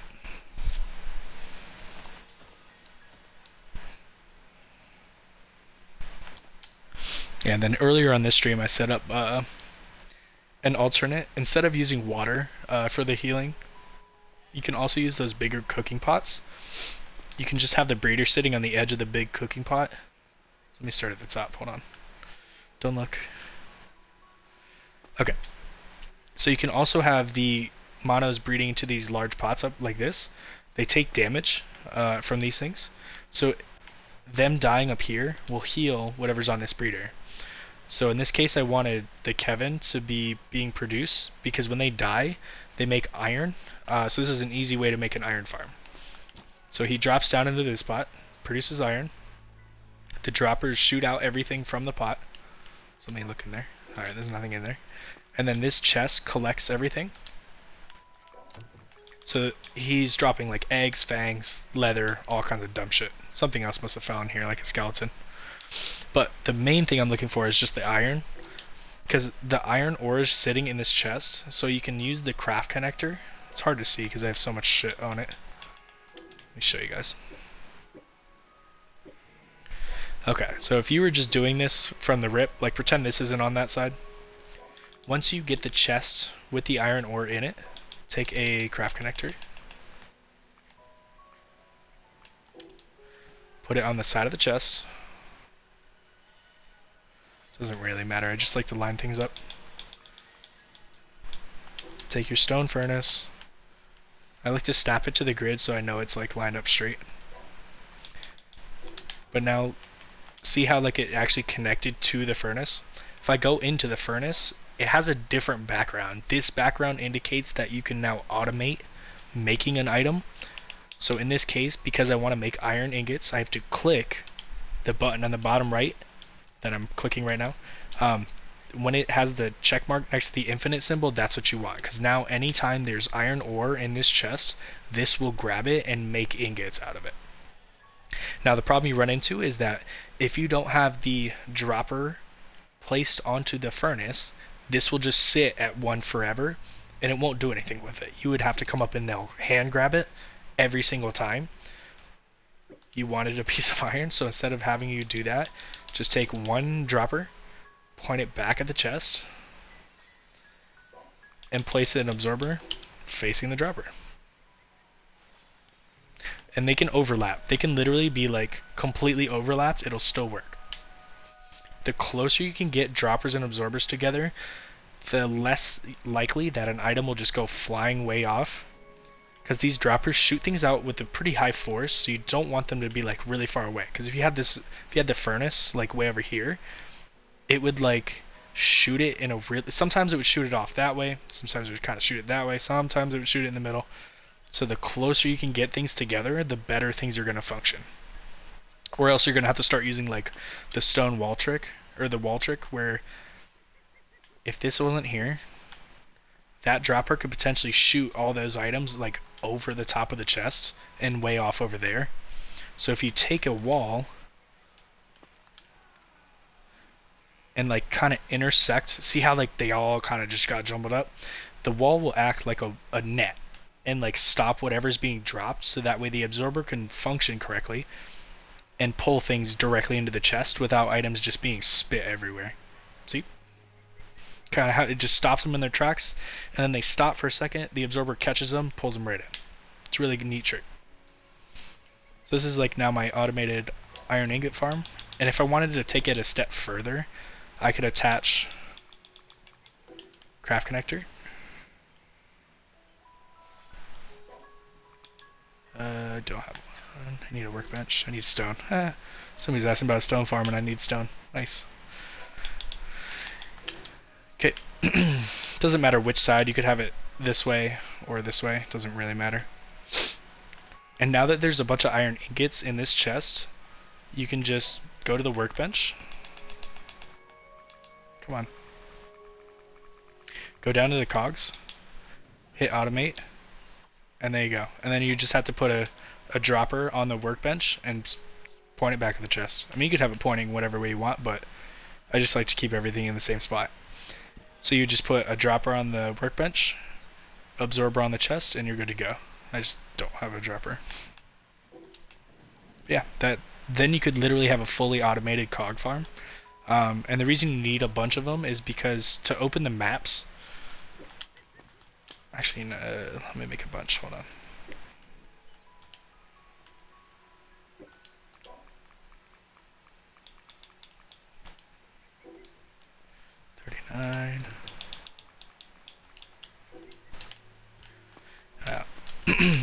To open the maps, like the higher level islands cost higher resources. So the level 1 islands, I think they only take logs to open and like some money, and then it's like logs and I think wheat. It's been a minute, I don't remember. But as you start opening up higher tier islands, see how it's logs, iron, and wheat. For a level 3 island, that would be this one. A level 4 island is going to be logs, cogs, and wheat. So it's starting to step up the requirements to open islands. And then I think after level 4, level 5 is logs, cogs, and bioethanol. So you want to have a farm for those 3 materials, because everything past level 4 requires those materials, and they start costing more too. It's like 50 logs, I think it is still 10 cogs, and then like 50 bioethanol. So there's like 6 rows by 6. So there's so many maps that require those specific materials. You need a farm if you want to open all the maps, because it's easy to open like the first like 5 or 6. It only takes like what, 40 logs, 10 iron, and some money. That's nothing. But once you start getting up here and opening like 70 maps, you're gonna need like a fuck ton of bioethanol. So that's why I have this going for bio. You're gonna need a little bit of wheat, not too much. The logs.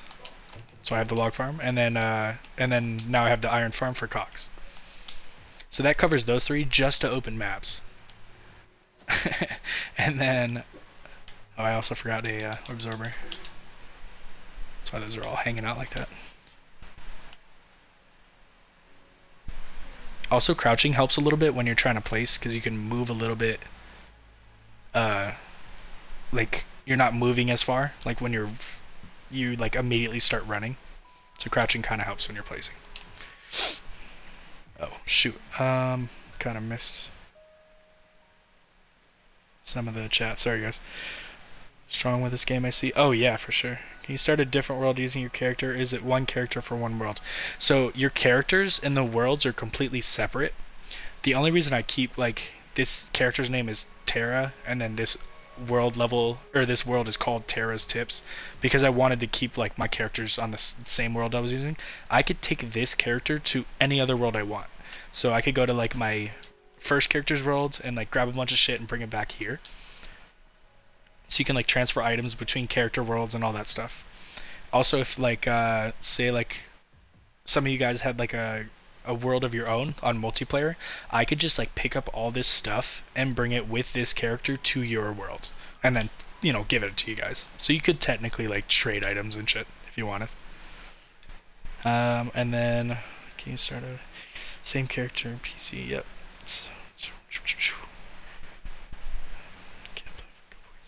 You're a newfound father. Oh wow, congrats, dude. Father of twin boys. Nice. 2-week-old as well. Wow. Dang, everybody's a father in here except me. Oh, nice. Oh my gosh, people are raiding it. I didn't even notice. Oh my goodness. I know the website. raid. Oh my gosh. But yeah, so for anybody that's in here, if you have questions or want me to show you something, let me know, because I'm kind of just doing an open stream right now where it's whatever tips you want me to tell you, I got you. Oh yeah, this is how you start a healing area.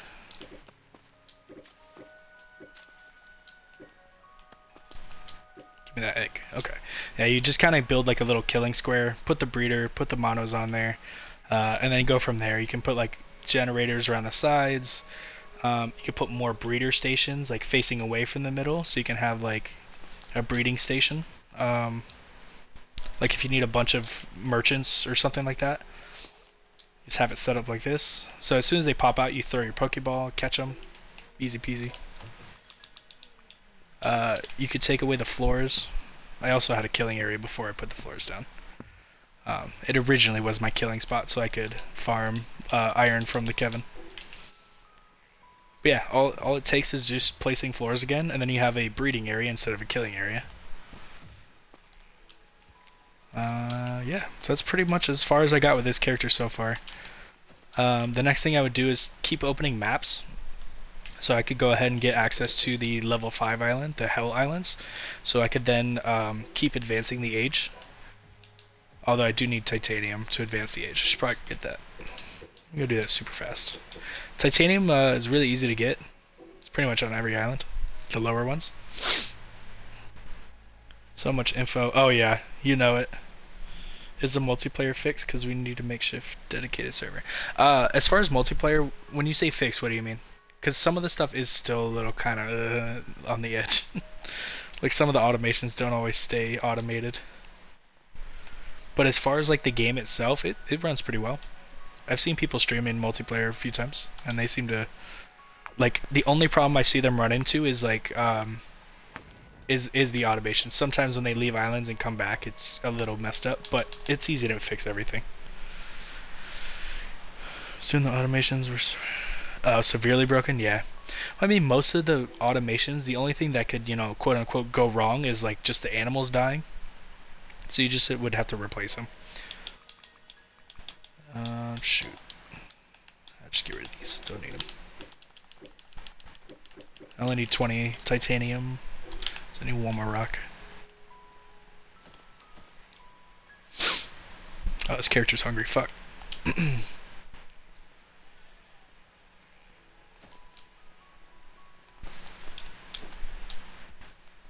This air dash that I'm doing, I highly suggest you get it. It's really fun and it's really useful. It's under trick tabs. This one right here lets you do like a nice little air dash. All right, Titanium, where are you? Also, that's gold right there. I love the color of it.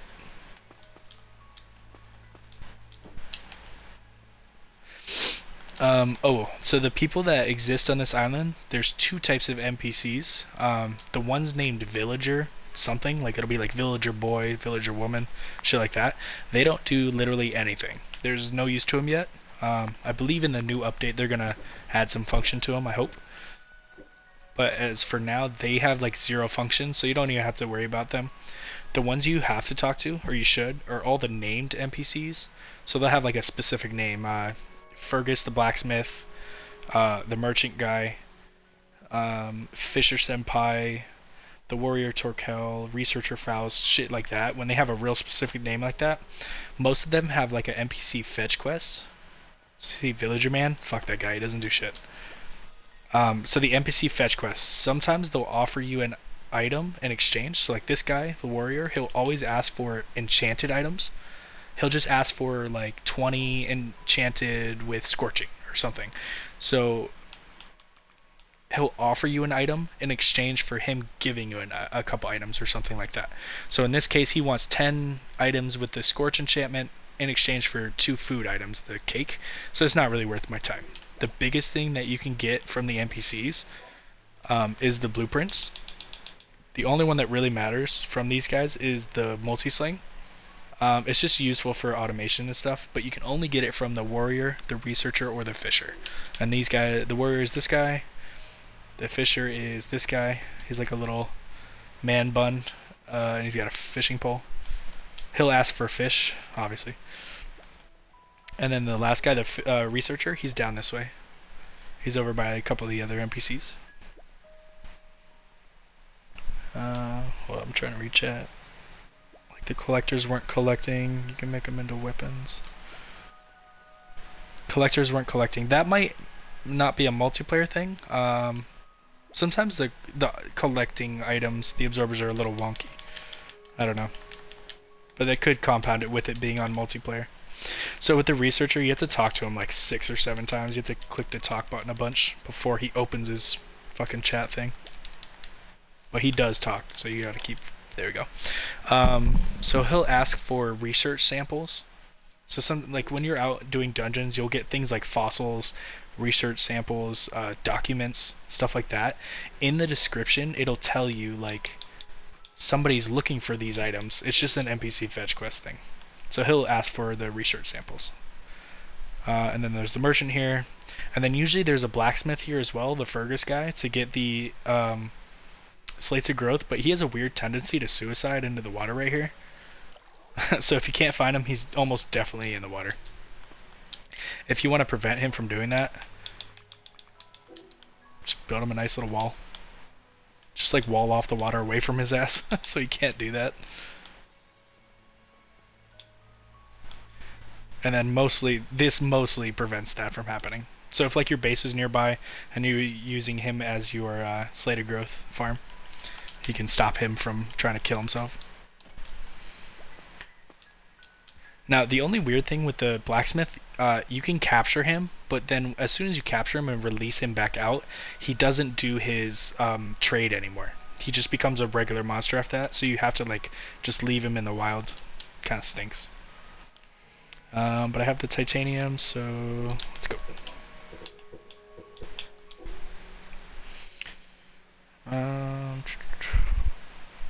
Okay, no worries, bro. Thanks for stopping in and asking questions, man. I'll see you soon. Okay, so back to here. I have to smelt up the titanium because you need 20. Now here's another trick for you. Split up your workload. So I need 20 of the ingots. So instead of waiting for all 20 to make in this, just split it up and do 10 and 10. Or however many. It'll cut the time in half by splitting up the workload. Or if I had more furnaces, you could just do 5, 5, 5, 5, and you'll have them even faster. So if you're ever trying to wait for something, just split up the workload, make it go quicker. Alright, let's see what I got for logs. Yeah, sounds great. Now, if there's a specific material you want to gather a lot of, once you figure out how to automate it, whether it's slow or not, once you can replicate how to do it, I could then just create a monster tree farm if I wanted. All I would need to do is set up the healing spot and then just plant like a bunch of fucking trees around it and then just have a bunch of reapers. Or you can just keep this type of model and just, take all this shit away right here and then just have this set up here, here, here, here, and just do it a bunch. Then you'll have thousands of logs.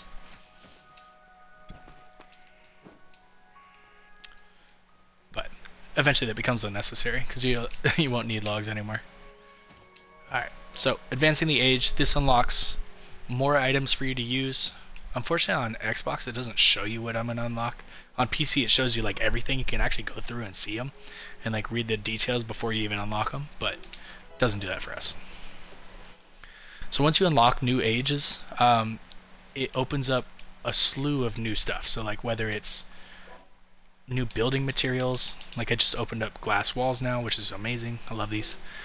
If you go on the workbench, anything labeled with a yellow new means you just unlocked it. A grayed out new, like this, means it was from like a past age and you just never made it.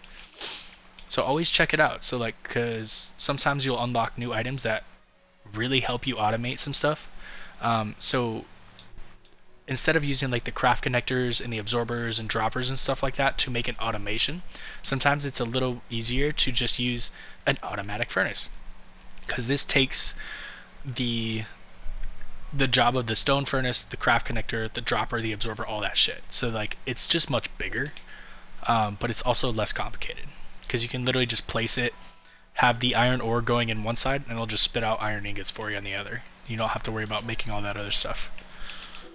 And then also check like your blacksmith, because this is where all your weapons and shit are going to be made. So like I just unlocked a whole bunch of new swords, new weapons, a couple new tools as well. The tools are really important, like the retriever rod and the like repair hammer. Those are very useful. You see me use the retriever rod all the fucking time, especially on Xbox. It helps me like point at things without me having a mouse. And then there's all kinds of stuff in this, so take your time, like look through it. Auxiliary equipment is good. So if you're using a two-handed weapon, such as like a two-hander sword, a mage staff, a katana, shit like that, you're basically gonna have an empty slot. Like pretend this is just a katana for now. This slot will just be empty. That's where your auxiliary equipment comes into play. So you can make yourself like a steel or iron glove, magic catalyst, etc., etc. You can get like 4 enchantments on here, and these will take effect even if you're not like, they'll be in your offhand, so you'll have something to boost your attack and shit, even though you're a two-handed user. Because like dual wielders, we can just equip 2 swords and have 2 weapons going at once. But for two-handed weapons, you're technically using both your fucking hands, but then you can use your auxiliary equipment on this side. It's helpful for builds later on. What else? Oh yeah, also the armors and shit are in the blacksmith, so don't forget they're down here. I just unlocked the dragon mails, which are pretty good. There's 3 types. There's the blue, the black, and the red. And then the 2 genders, that doesn't matter. They're made with the same materials. It's the platinum and then the scales, but the scales drop from different boss monsters. So if you don't know where they drop from, you can use your details button, which is in the bottom right. On Xbox, it's my Windows button, I think. So it shows you the ingredients to how to make it. If you don't know where to get those, you can also click on these here. So dragon scales, they drop from a dragon. It says frustrated dragon. It drops from the 2nd, 3rd, and 4th tier of dragon. That first form, levels 1 through 29, they don't drop any scales at all. So you have to fight a dragon 30 or above. But yeah, that's how you kind of see where all that shit comes from. The black scales, they come from the lizard executioner boss. He's just in some of the dungeons. And then blue scales come from the Grim Reaper boss. He's only in like one of the specific dungeons, the Dungeon of Island. on islands level 4 or higher, he'll start spawning in there. So you just gotta wait until you get those island levels unlocked, and then you can start trying to find them. Shoot. What else, guys? Anything else you guys want to know before I head off and go grab some lunch or dinner, whatever the fuck I'm eating?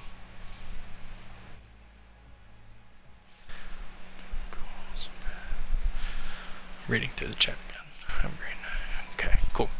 But yeah, I think I covered a whole bunch of stuff today. Oh yeah, let me get the glass walls. Make this stuff look better. I like using the glass walls for my automations, so you can like, it kind of serves two purposes. Like A, it looks really pretty, and then B, you can like make sure shit's still working correctly. Because if I like walled everything off with stone walls, you can't look inside. So like say I walled it all off and then like these trees weren't cutting or some shit like that. At least with the glass walls you can see directly through it and make sure shit's not fucked up.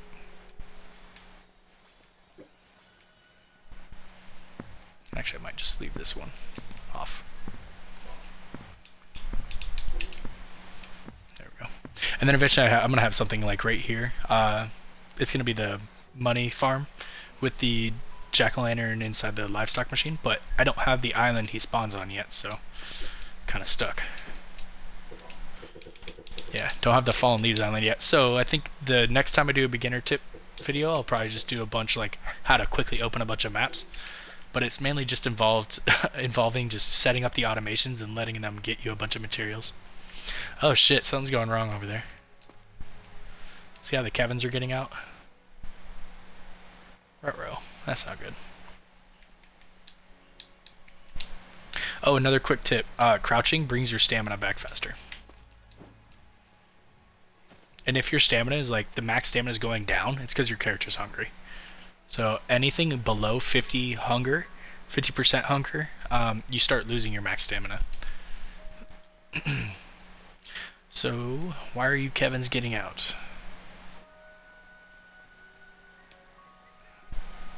Okay, maybe they... Oh, it might have been when I first respawned in. I don't have any monoliths over here, so on Xbox those artificial monoliths are way more important than on PC. Because on PC you can just go into your settings, and there's a button like right underneath... Where the fuck am I? Like right under like assign hotkeys or something, it'll say like disable physics or some shit like that. Turn that off, because then everything will just stay loaded in. Because if you don't have it on, like I have my render distance up pretty high. Yeah, it's at 1500. That's really ridiculously high. If your render distance is really low, like say you're on a PC that's kind of not great, it's totally fine, and you have to have your render distance down, things in the distance start disappearing. See how the base is starting to go away? It's physically disappearing. So like, if I go away from my base and then I come back, potentially like the animals on my breeding machines will be dead or just off the machine, because when I come back closer to the base, everything has to physically be like re-rendered.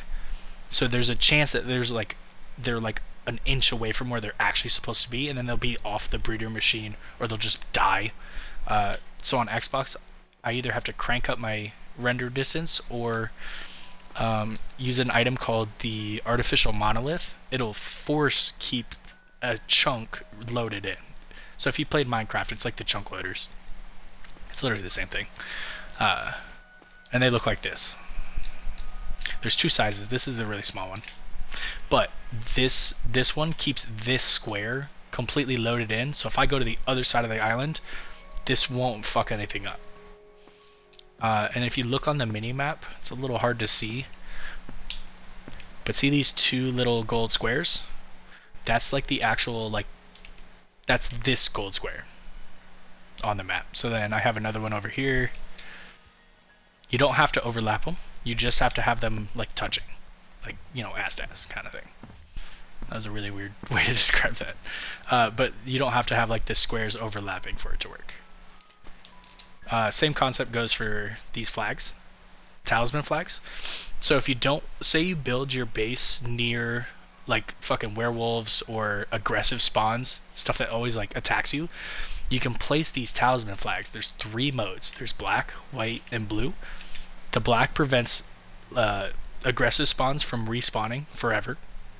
excuse me, white is passive spawns, won't come back, and then blue is any colored mono, whether it's a blue, green, red, purple, black, doesn't matter.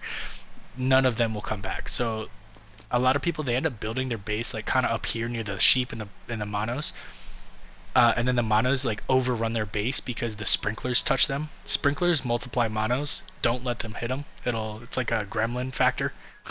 They like start going crazy and then they attack your base and destroy everything. You can prevent them from even respawning by just putting one of these up there and then putting it on the mono one, and they'll never come back. But for me, because I like to build my base at the edge of the pier, these people are so annoying because their speech bubbles always pop up. I just place a flag on the white and I kill them all. They never come back.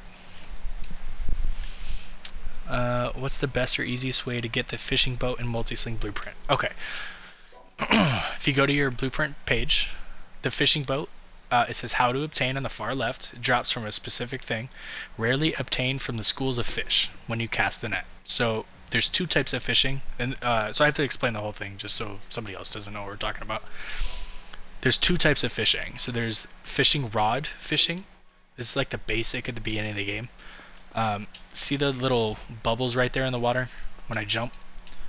This is what you use the fishing pole on. You just cast your fish, your line over here, you pull some fish out. Whoopsie-doo.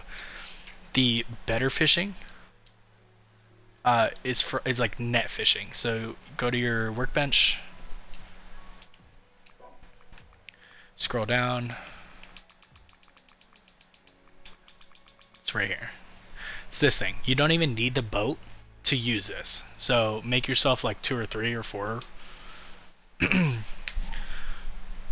Actually, you know what? This might be better explained on one of my other characters. Hold on. I'll just show you how this functions, and then I'll switch over to another character that has a thing set up for this. But the cool thing about the fishing nets, you can place them on floor pieces. So take your floor. There's no schools of fish on this island, so I can't really actually show you it. But you can place them on floors. So say there was a school of fish like right here. You just put the thing facing the fish, cast the net. Do it twice, and then the schools will disappear. Change islands, come back, they'll be there. They'll be there again. So let me go ahead and save, and then there's one of my other characters has an efficient like farming system set up, so I'll be able to show you that. Synthos, yep.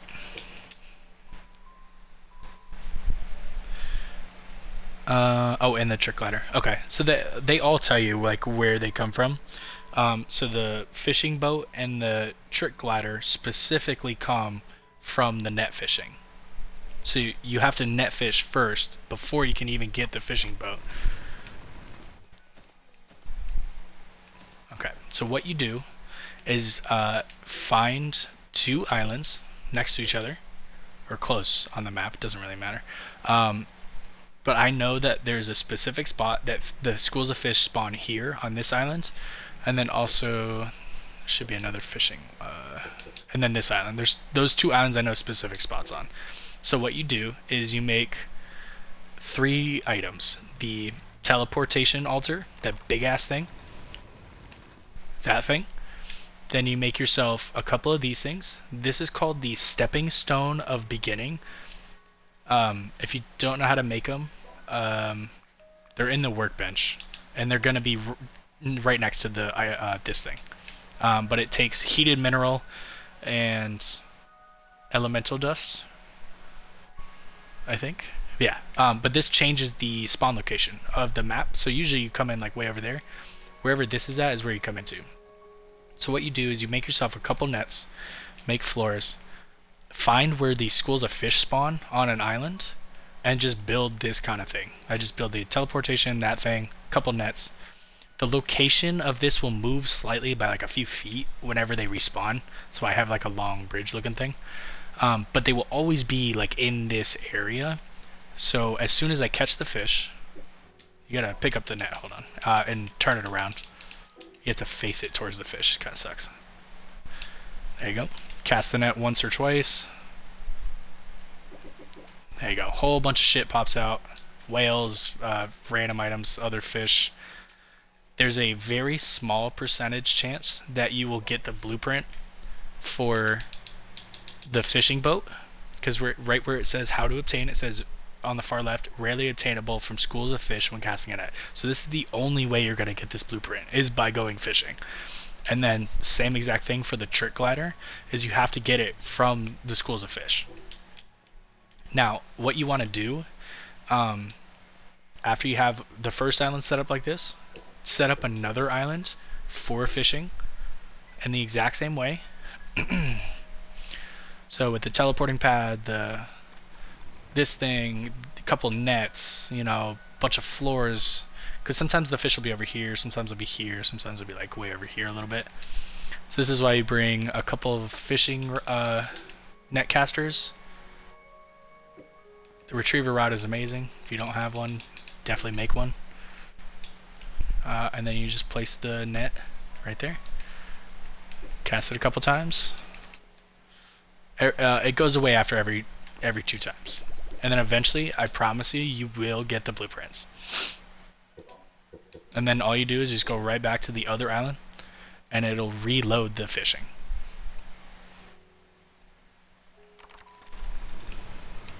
See, fish your bet. Now, some islands only drop certain fish. So if it seems like you've done it a million times and you still haven't got it, go to a different type of island. So like this is Archipelago, and this is the island of Big Bridge. Find a fishing spot on this kind of island, or go to like this island. You know what I mean? Like change it up. So if you keep finding, like if you keep fishing and keep fishing and keep fishing, and you're not finding the blueprints, go to like an island of Cherry Blossom. Go way out in the ocean. Excuse me. Look for the fish. Set up another one of those teleporting things, and just keep trying. Eventually, you will get those blueprints. But this is also how you get some of those fish for that one mission, because you can't get them with regular fishing sometimes. And then, yeah, and then same thing for multi-sling. This one is only from the NPC fetch quests. So if you look in the far left bottom, it says rarely obtainable from the warrior, the researcher, or the fisher as a quest reward. So what you can do is take one of those teleporting pads, just have 2 different island of residences, or just even one really. Place the teleport pad, like this thing, over by the NPCs. What the hell was I? Oh, abandoned mine. Oh yeah, my render distance is way back down now. Okay, also trick glider, island level doesn't matter. Yes, correct. So it doesn't really matter as far as for the fishing and also the NPC. It's just the what type of island kind of offers different items sometimes. I think the blueprints though can drop on any island. I could be wrong on that though, but I've gotten the blueprint from like one of those islands before. Now the specific fish though for that one mission, where is it? I already did all these. Fish collector. Okay, so the whale shark, paraiba, arowana, tuna, and sunfish. Sunfish is one of the hardest, like for a lot of people that have played this game.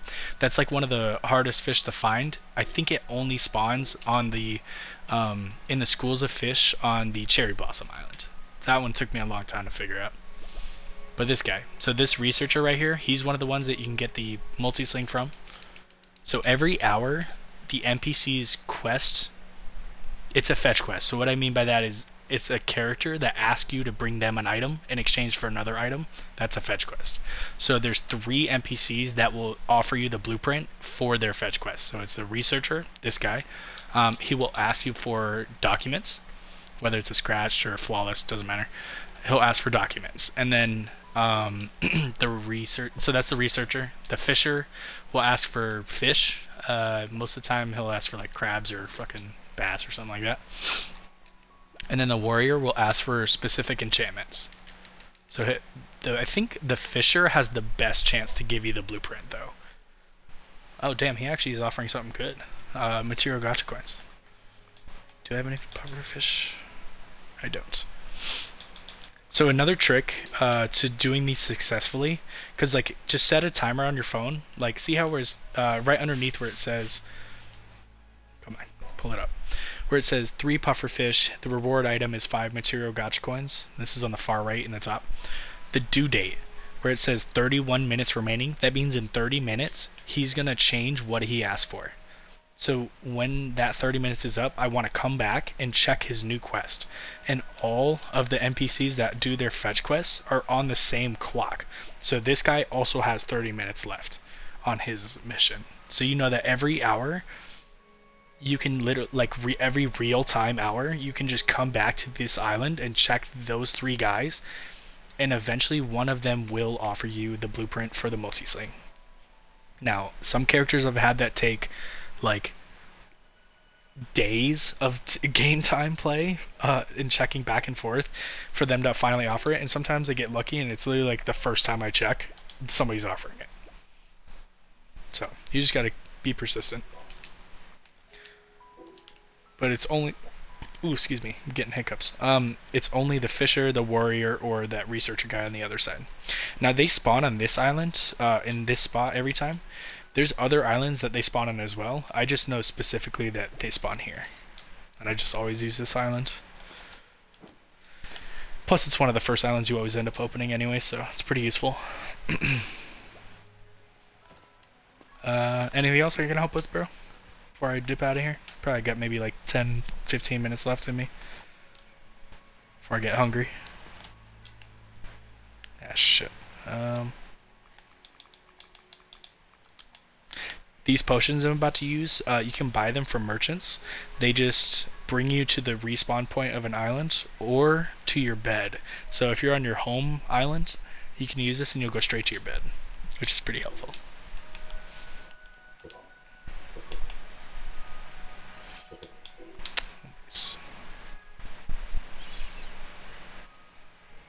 Yeah, anybody else need anything explained or want help with anything that I can help with?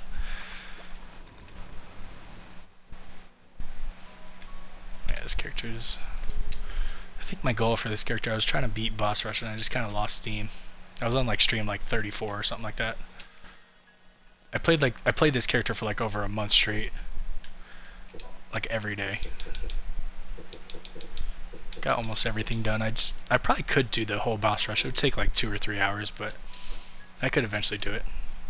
Because you can rest between each fight, like each of the dungeon rooms. So the boss rush is like 25 dungeons in a row, but it lets you like heal up and you can just wait for all your buffs to come back. So you could take it room by room. It would just take you much longer.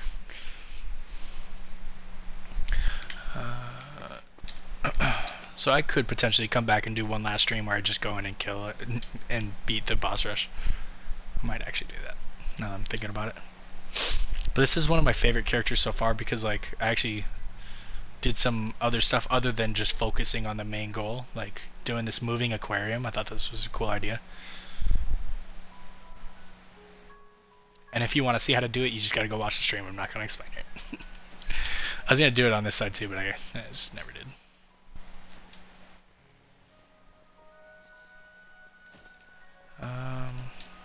What other stuff could I do?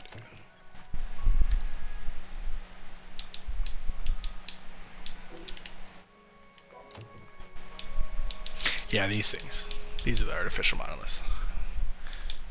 Targeters. Katana racks. Oh, those are dope. Even if you're not going to be using katanas, these katana racks are cool for displaying them because they show them like... Put it like right here.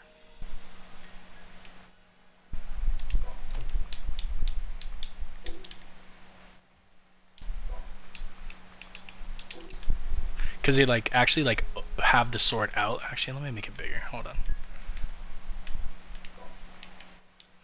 So anytime you display an item, you can change the scale of it so it's way bigger. Yeah, it like has the actual blade out and then the sheath underneath it. I thought it was cool.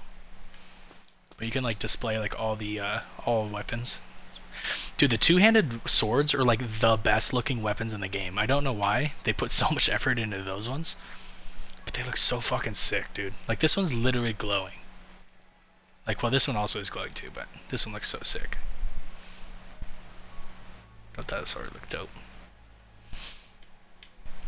And then most of the katanas are fucking sick too. Some of the best looking weapons are from, there's two bosses that make like really cool looking weapons. The Hydra makes like these like green and purple looking poison weapons, which are awesome. And then the Fafnir, the big blue dragon, his stuff looks so sick too. Like the Siegfried one-handed sword, it has like a dragon head as like the hand guard. And then Balmung, oh man, this is one of the best looking two-handed swords in the game. It's from Fafnir as well, which I thought was dope. But some of the wizard staffs are kind of cool. Princess Guard, I like the wings, that's really dope. But yeah, some of the katanas, like this one, is like a fucking purple looking lightning sword. It doesn't do lightning damage, but like the design of it looks like lightning. Susanoo, this one's dope as well. It's like purple bladed. There are guns in the game, but they actually don't take effect from enchantments, so they're kind of trash. So I don't ever use them. Compared to like a sword with 4 enchantments on it, the gun is so much weaker. It's not even funny. But yeah, I like a lot of the weapons in this game. But the two-handed swords, for some reason, just look so cool.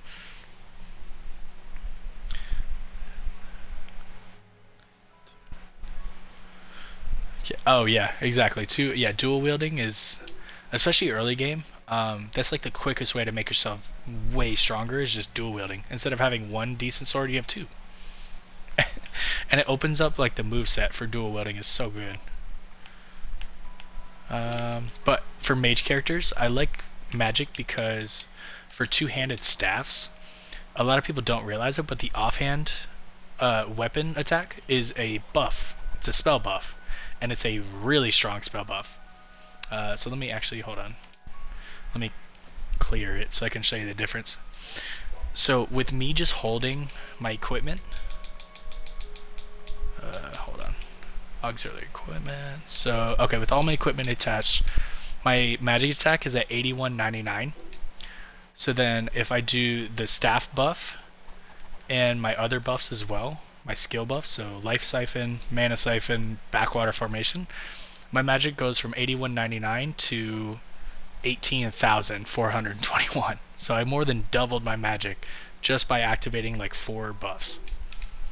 So then my next spell will just be the most ridiculous strength. So if you go over to like a training dummy, it'll show you the damage numbers. So non-critical headshots can reach like 50,000.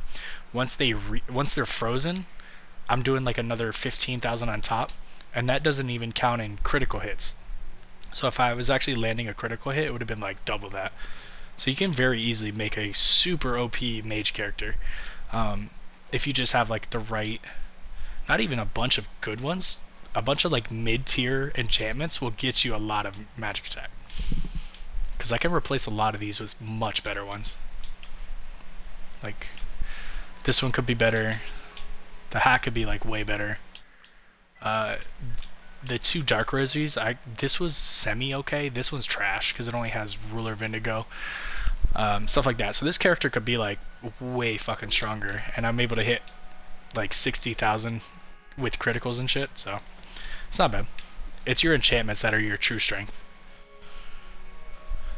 But yeah, I think that might be a good spot, everybody, to say farewell. My stomach's starting to rumble. If anybody wants to see, I mean, this stream started off as like a basic beginner's tips, but kind of devolved from there into showing all my other characters. If you guys want to see, I do upload all my streams to YouTube. Like if you want to see how I got this character here, this has an entire playthrough on there.